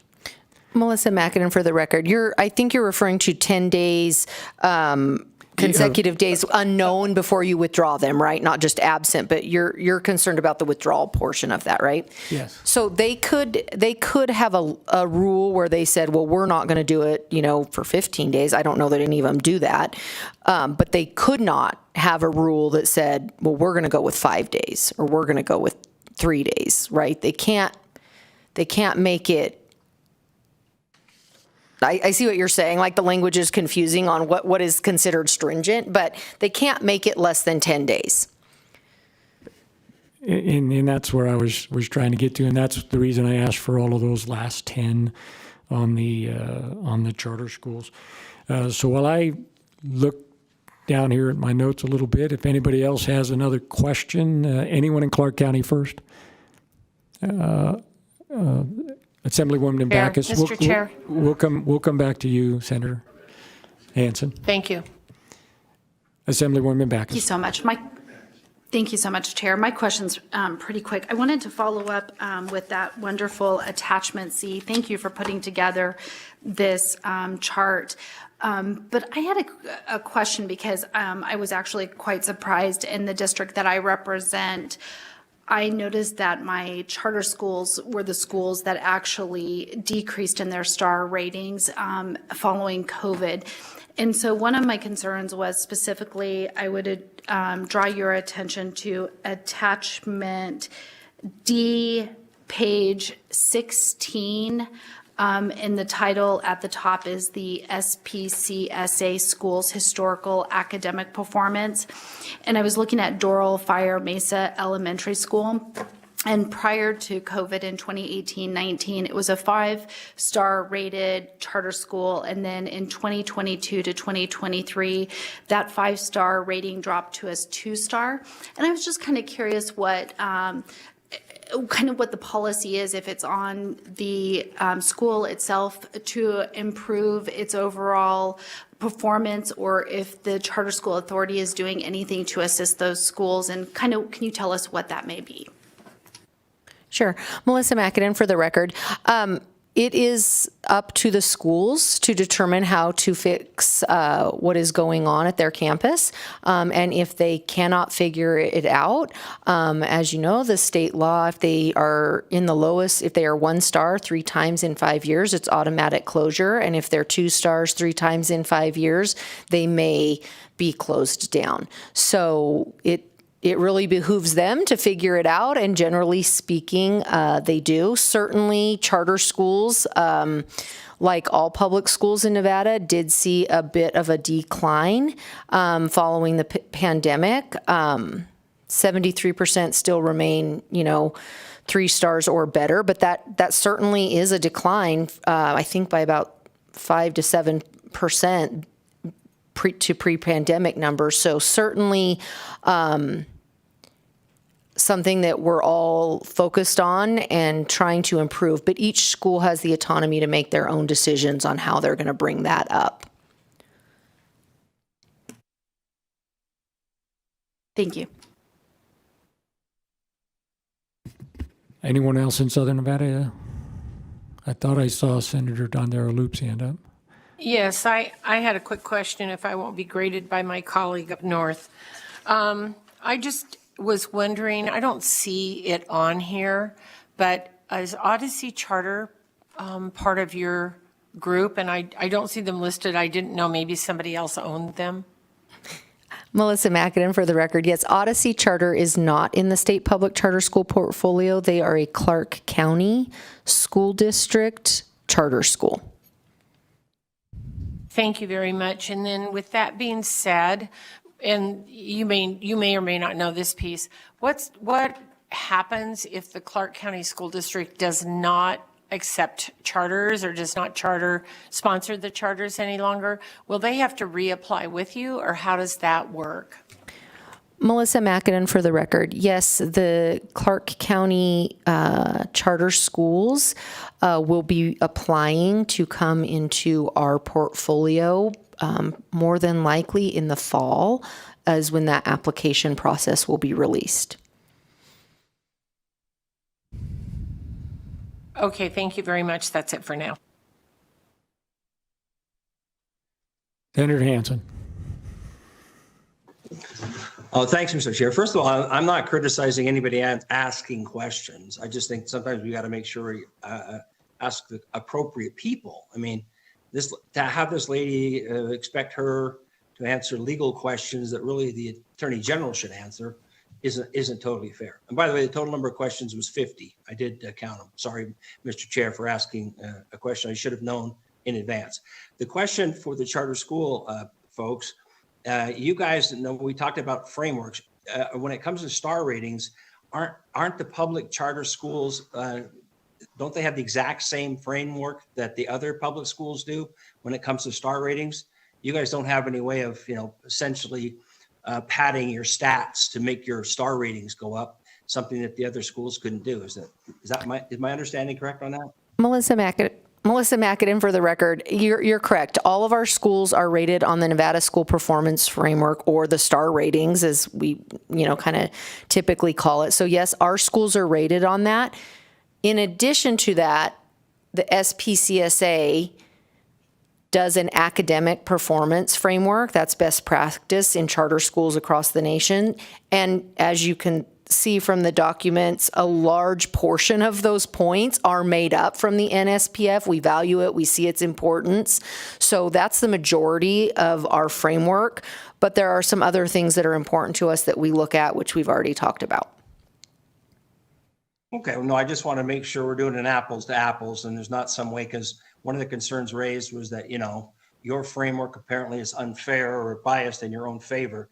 Also, what is the percentage of children in the Nevada charter school system that are not white? What percentage of minority kids do you guys have? I saw a stat, but I want to confirm it. Yeah, Melissa McAdam for the record. I don't have that number memorized. I'm sorry. I know we are a majority minority portfolio, but I don't have the exact number. I apologize. That's all right. The number I saw was 68% versus 70% for the traditional public schools. So sometimes you guys get criticized for supposedly not having enough minority students, but you have almost the exact same percentage that the other public schools have. So, okay. And last point, the chair brought up that at 50%, he felt that should have been an F rating. An A is up to 90 or 90 and above, B's 80 and so forth. Yet right now, under the framework that the entire public school, including school system, uses, 50% is actually a 3-star rating. That's kind of interesting. So in effect, what the chair felt was an F is still 3 stars and above. I'm kind of wondering, is it fair to use an ABC standard to the star system? In other words, are we actually comparing apples to apples there? Because if you're at 50%, you're a 3-star, and you're at 50% on a test I took in high school, I would get an F, you get 3 stars. How is that fair? Melissa McAdam for the record. Just so we're clear, I don't have any control over the NSPF, but it doesn't work that way, right? Like 50 points is not equate to an F in Nevada's system. It equates to average, and that is 3 stars, and that is considered meeting standards in the state of Nevada. But I have nothing to do with that. Well, I wanted that clarification, because I thought, well, if we're giving 3-star ratings to failing schools, we got a real problem on our hands. So even worse than we do. So thank you for that clarification. That's all my questions for now. Thank you, Chair. Yeah, thank you. And I was asking the question so I could understand, and I think I just wanted to make sure I was understanding it correctly. And I did learn some from it, so thank you. So moving on to some of the other questions that you haven't had a chance to answer yet. Maybe you have some of this. If not, and I know we're going to get back up. So are charter schools required to choose their curriculum from approved options offered by the Nevada Department of Education, the same as traditional public schools? Melissa Mackinnon, no. No. And then if, does the authority track what curriculum they're using? Do you oversee any of those curriculum subject to public records request, all the rest of this stuff? So you guys track what curriculum they're using? And Melissa Mackinnon, for the record, yes, there's a whole section of the application that outlines what curriculums they are going to adopt and use. And just like any other public school, if they've been around for, 10 years, they might say, oh man, we gotta, there's new next generation science standards. We need to adopt a new science curriculum, right? That would take place the same way it would in a public school. Generally, there's a committee, parents are involved, the curriculum, it all happens in a public meeting. And thank you. And I understand some of that, and I haven't delved into all of that stuff. I mean, trying to get the basics and understand some of the stuff so we can ask the right questions, as I learned about getting the charter contract. That didn't answer my question. And I did get some of these questions from other people that I've talked to and various things. So the next one wasn't one of mine, but it is an interesting question. So are all charter schools current on their PERS contributions? Melissa Mackinnon, for the record, no. There are a few charter schools that are outstanding on their PERS contributions. And somebody else takes care of tracking them down to make sure that gets done? Not anymore. This was kind of a new thing that cropped up this year unexpectedly, not a historical problem that we have had in the charter schools. So we have been working very closely with PERS, the SPCSA. We have a great relationship with their leadership, their legal counsel, and we have some mechanisms that we are putting in place so that this cannot happen again. That's good. That's good. And it didn't appear to be a historical problem, but remedying that as quickly as possible, because it does affect all of the participants in that plan when contributions are late and then expenses go out. Anyway, could not agree with you more, Senator. Understood. So in relation to charter school buildings, so they're a public school. Are there buildings considered public buildings, have to follow the same requirements as traditional public schools, access, community use, same as public schools, or are they different? If there's this private ownership that we discussed earlier, do they fall under the same rules as traditional public schools? Melissa Mackinnon, for the record, I will have to check. I've never been asked that question, so I don't know. Okay. Well, it was one of the questions we put in, so you'll get your chance. Some of the question, and I don't know if we got to it, I don't think you got to that on when students are unenrolled, and I don't know how far you track that, what the reason is and various things. So when a student is unenrolled from a charter school for whatever it might be, attendance, behavior, et cetera, is the charter school required to re-enroll the student if or when the student returns, or at a future point when the student's family desires they be re-enrolled? So once they're unenrolled, what happens to them? Melissa Mackinnon, for the record. So as you know, charter schools have a cap. We want them to have a cap because we don't want them to just enroll as many kids as they want to enroll, right? So they are capped for a reason, and they have to backfill. So if a student withdraws for whatever reason, generally that's, the family's moving, or, they've decided another school option is a better choice. So they withdraw. The charter schools will backfill that seat based from their waiting list. So in the event that the seat has been filled and the charter school is at capacity, then they will not re-enroll that student. If this charter school is not at capacity and they have room, they absolutely must enroll kids on a first come, first served basis. So if I'm sitting there operating a charter school, I have an opening in third grade, you bring your third grader in, and we don't have a wait list for third grade and there's an opening, that child is automatically enrolled. So if it was someone who had previously enrolled and there's we're not at capacity, they absolutely would be re-enrolled. If we're full and we've backfilled from our waiting list, then they wouldn't be, because then the charter school is getting out of compliance with their enrollment cap. Understood. And I thought that was going to be the answer, that you would backfill in there, but I just wanted to make sure. So moving to the high school scenario on that particular issue, and maybe I have some of the information or incomplete information, but if the student is the quote-unquote vanished, if you will, so they're not enrolled, they're not coming to school, you can't get a hold of their parents, et cetera, obviously they've been unenrolled. In a charter school, you're going to backfill them.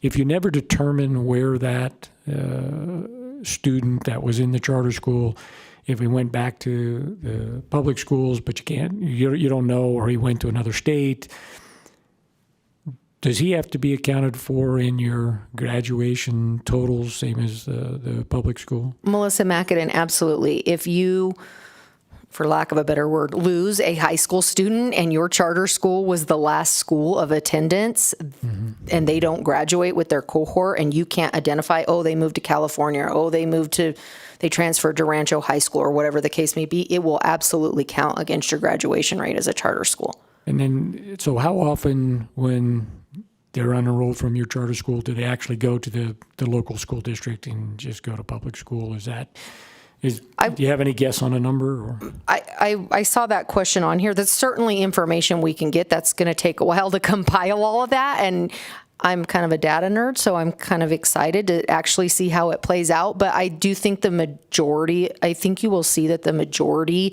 of withdrawals from charter schools, they have to keep track of those with the same codes that any other public school does, will be because they've moved back to a traditional public school, or they have moved out of state. That's my guess, that those are the two most common withdrawal codes we'll see.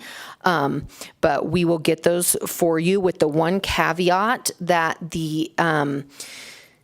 and I think what you're really trying to get, one of the things you're trying to get after is are a bunch of kids being expelled from charter schools. So they're going to have to submit that information just like all public schools are.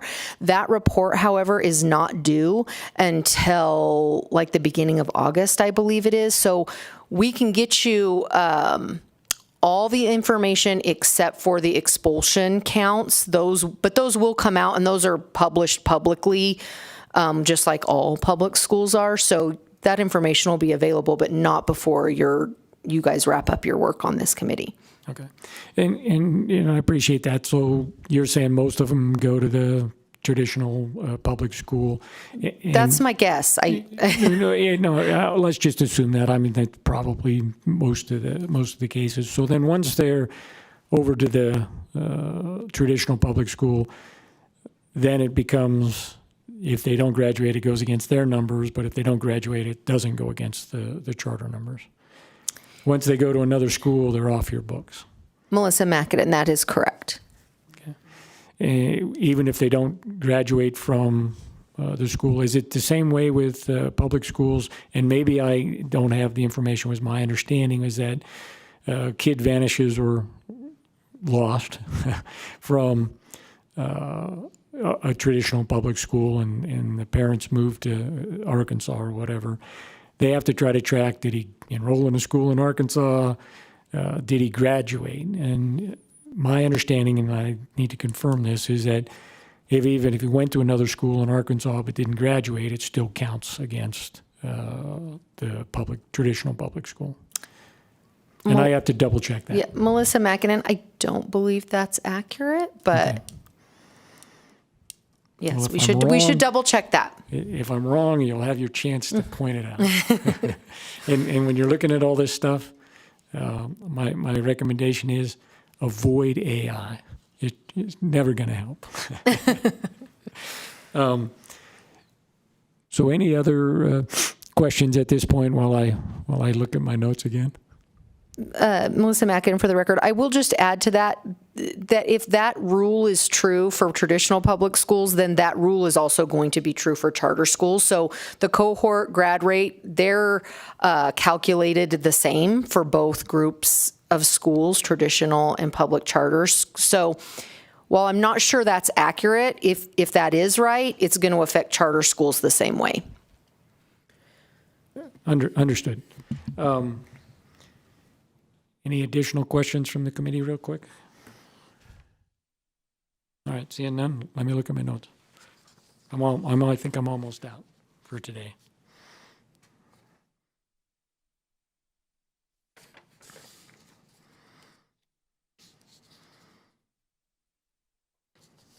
So I did have a question based on some of the comments, I think, from the last meeting. So charter schools, traditional public schools under the new funding formula that we have, and there's the per pupil amount, and then you get extra if it's a special needs and some other, all of those factors apply equally, public, traditional public, and charter schools, you get the same per pupil funding. Melissa Mackin, for the record, not exactly. There's still some funding streams that are not equitable. They're not eligible for auxiliary funding right now for transportation. So that's one. And then the special education funding is not equitable. It's getting closer, but it's not quite there yet in the state. So you have the basic per pupil funding, and then, and I'm trying to remember back, it's been a couple of sessions and I'm not on the education committees. Then there are some additional funds that students would be eligible for based on English language learners, special needs, those types of things. Some of those additional funds you guys get, but not all, or explain. Melissa Mackin, for the record, I hesitate to be the one to explain the PCFP. It's really complicated. I think probably NDE is better suited to really explain it to you. What I will say is that we've made tremendous strides in Nevada as far as equity and charter schools and funding go, but we're not quite there yet. But as far as getting into the nuances of all the waterfall and all the different pots of money, I would hesitate to speak as the expert on that for you. Okay. Okay. I was just trying to understand that, because I think that the comment last time is that, charter schools get 35% less than this from the state. And I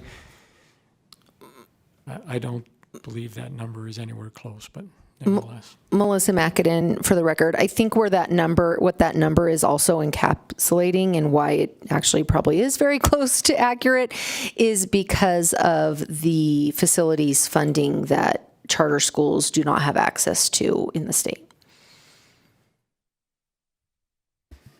And my understanding is the state doesn't give anybody facilities funding. So.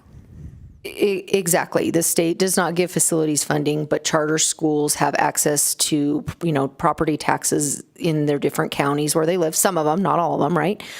We know that's a problem for some of our counties as well, for their school districts. But in the counties where they do have it, Washoe, Clark, most of the other counties, charter schools do not have access to those dollars, and on average it equates to about $1,200 per pupil, so it is a very significant chunk of change.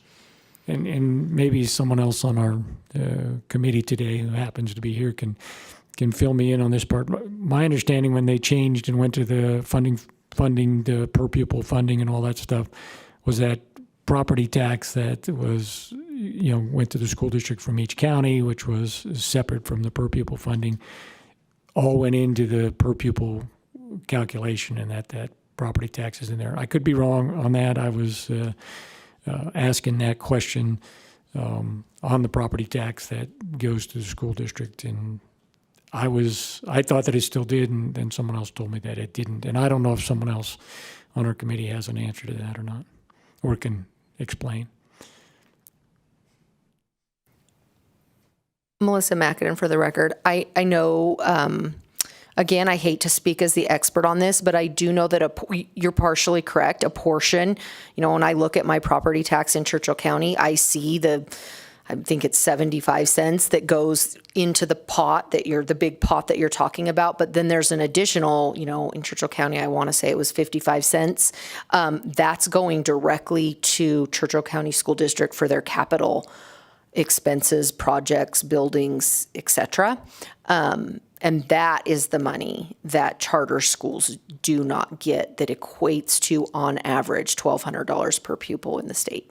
Well, and I'm just trying to understand that a little bit, because I know, and I've looked at property tax before. I know a lot more about that, more than I'd like to say that. And I know we put the cap at $3.64 per 100 of assessed value, and we capped that at 35%. But nevertheless, so in that $3.64, whatever the calculation is, 17 cents goes to the state for debt.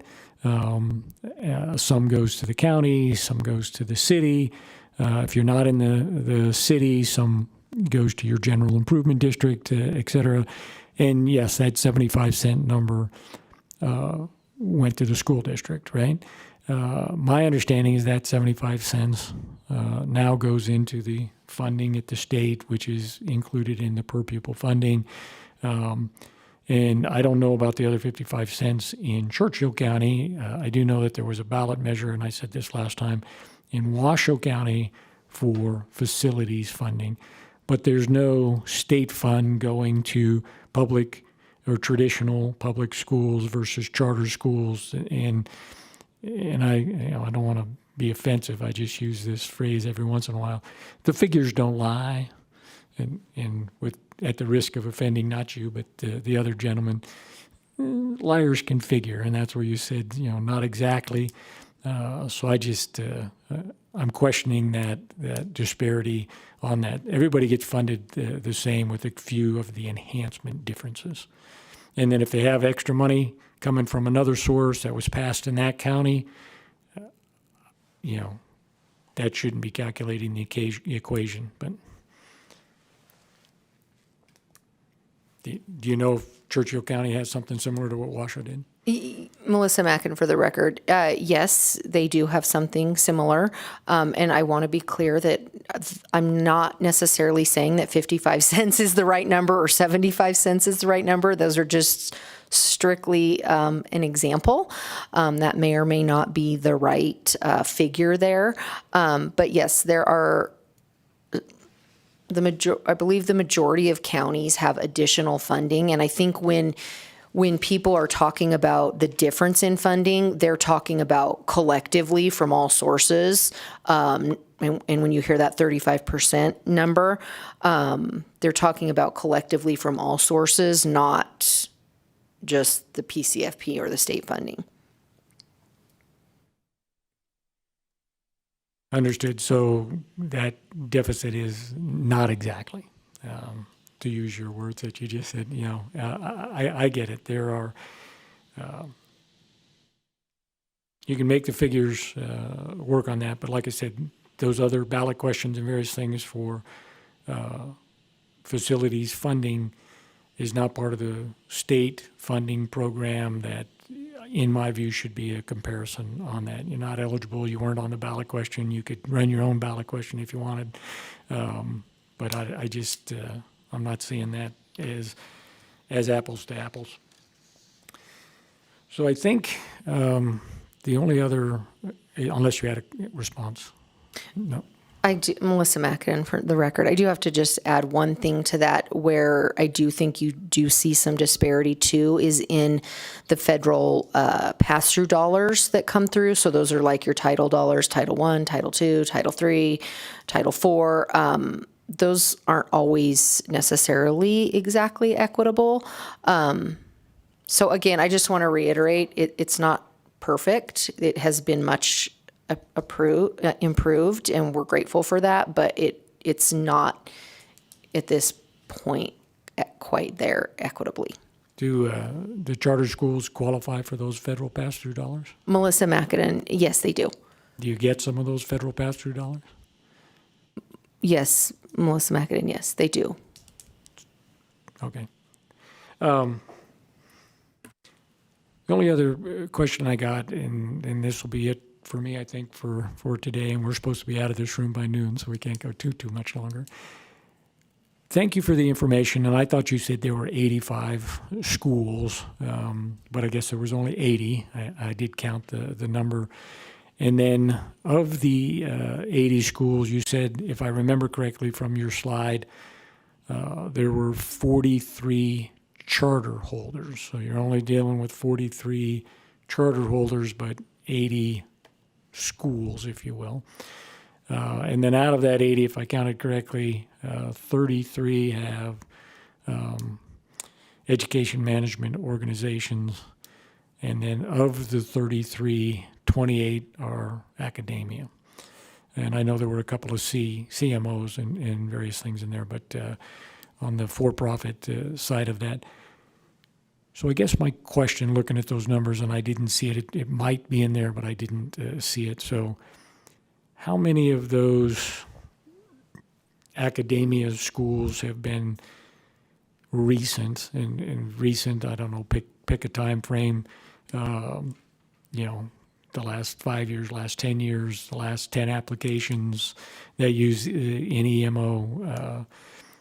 Is it a more recent shift towards the EMOs in one in particular?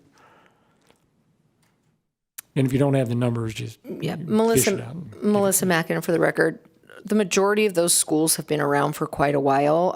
You can, like I outlined for you, how many? I think the last 2 years of schools, or the last year that got approved, there wasn't a single one of those. There wasn't a single academica school.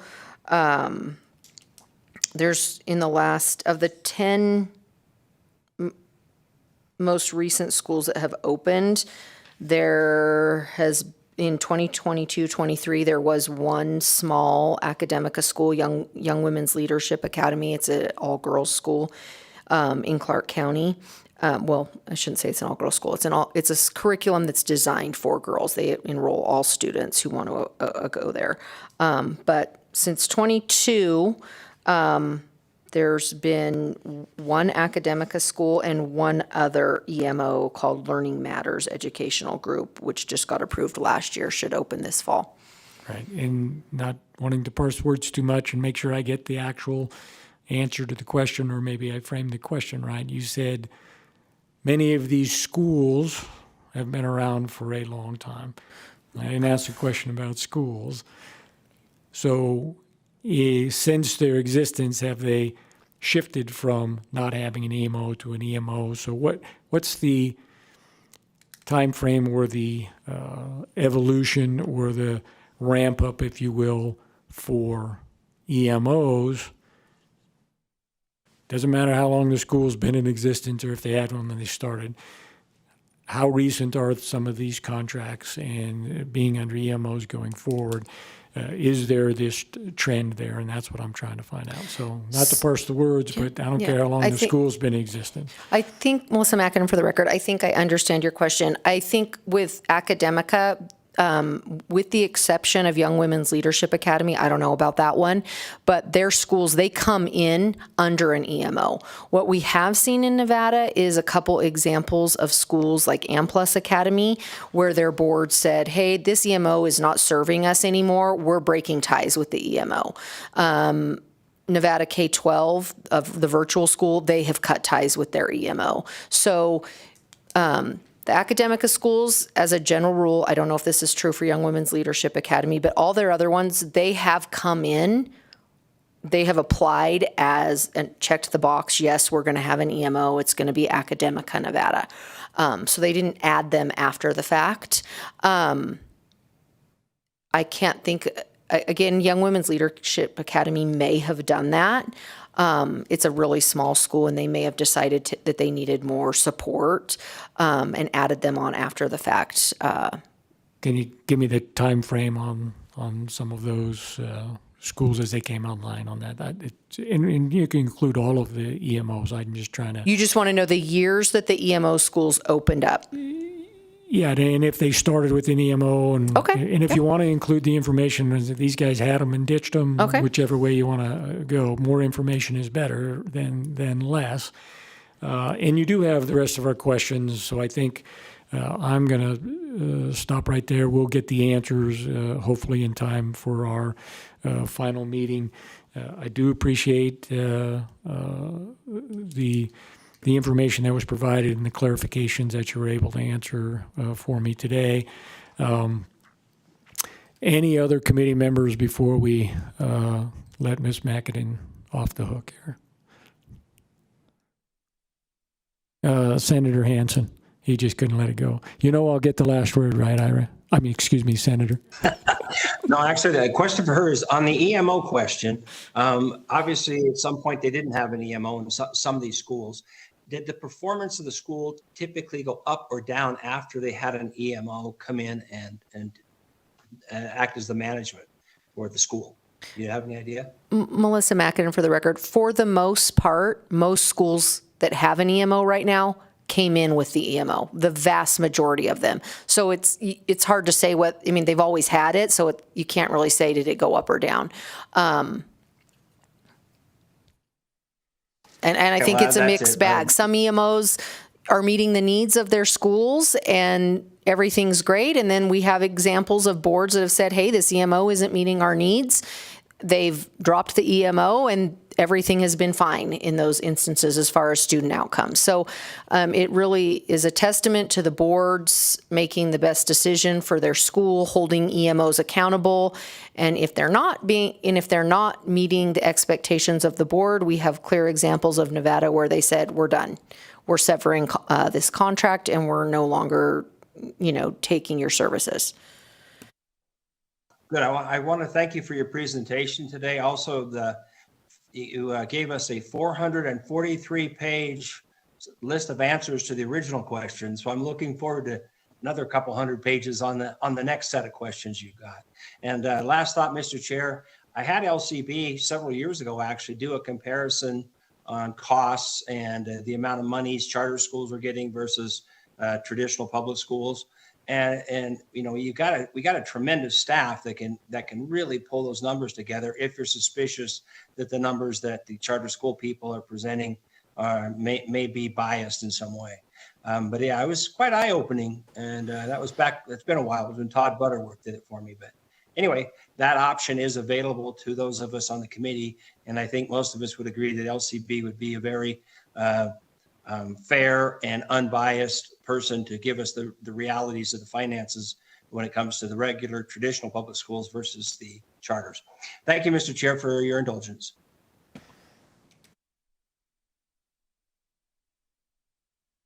No worries, I turned the mic off. Sorry about that. And if it's been a long time ago, we have a new funding formula now, so I'm sure some of those numbers have changed if it's been too long. Any other questions, committee members? Mr. O'Neill. Thank you, Chair. And I think we slightly touched on this in some of the questioning and the responses, but let me just make sure I understand. Since the launch of the needs assessment back in 2019, how many schools have opened that meet the requirements of the needs assessment, specifically or particularly dealing or meeting the needs of the highest need students? Melissa McAdam, for the record, since the needs assessment launched, I believe every school has met that, but I certainly don't want to misspeak. We have a great graphic that I will include for you guys that shows exactly that number in each subgroup that I'll submit with you just so I keep it very accurate. Okay, I'll look forward to that. Thank you. Thank you, Chair. Okay, seeing no other questions, last chance. Thank you. So we'll close, let me get back to it, agenda item 4D, I think it was. And we will move to the next agenda item, which is agenda item 5, our second period of public comment. We ask as a reminder that people limit their comments to 2 minutes. If you don't get all of it in 2 minutes, then feel free to put it in writing, send us an email. So with that, we'll go ahead and start here in Carson City. Good morning, Chair Daly, Vice Chair Marzola, and members of the committee. My name is Spencer Flanders, and I represent Tri-Strategies. We already know that charter schools are highly effective, with about 75% of them having a 3-star rating or above. But today, I'm not here to talk about statistics. Instead, I want to talk about how access to a charter school could have changed my life. Throughout my entire life, I have struggled with severe learning disabilities, such as ADHD and dyslexia. Because of this, school's never been easy for me. In elementary school, my mom was told that there was no way I was going to graduate from high school. Imagine the panic my parents must have felt, knowing that I need specialized education. Yet all that was offered was an IEP, where they pulled me out of class during core curriculum to teach me things I didn't know. If we had access to schools that had specialized education in dyslexia, like many charter schools can, imagine the growth I could have achieved throughout my high school. Although I turned out okay, and I now have a master's degree in public administration and policy, it wasn't without help. My parents had to pay out of their own pocket to get me tutoring, something that would not have to be done if they had access to the educational needs that charter schools can provide. Public charter schools can be more available to surrounding populations and can specialize in things that county schools simply cannot. Education is too complex to be generalized, and our school systems must be equally adaptable to meet diverse needs of students. Thank you.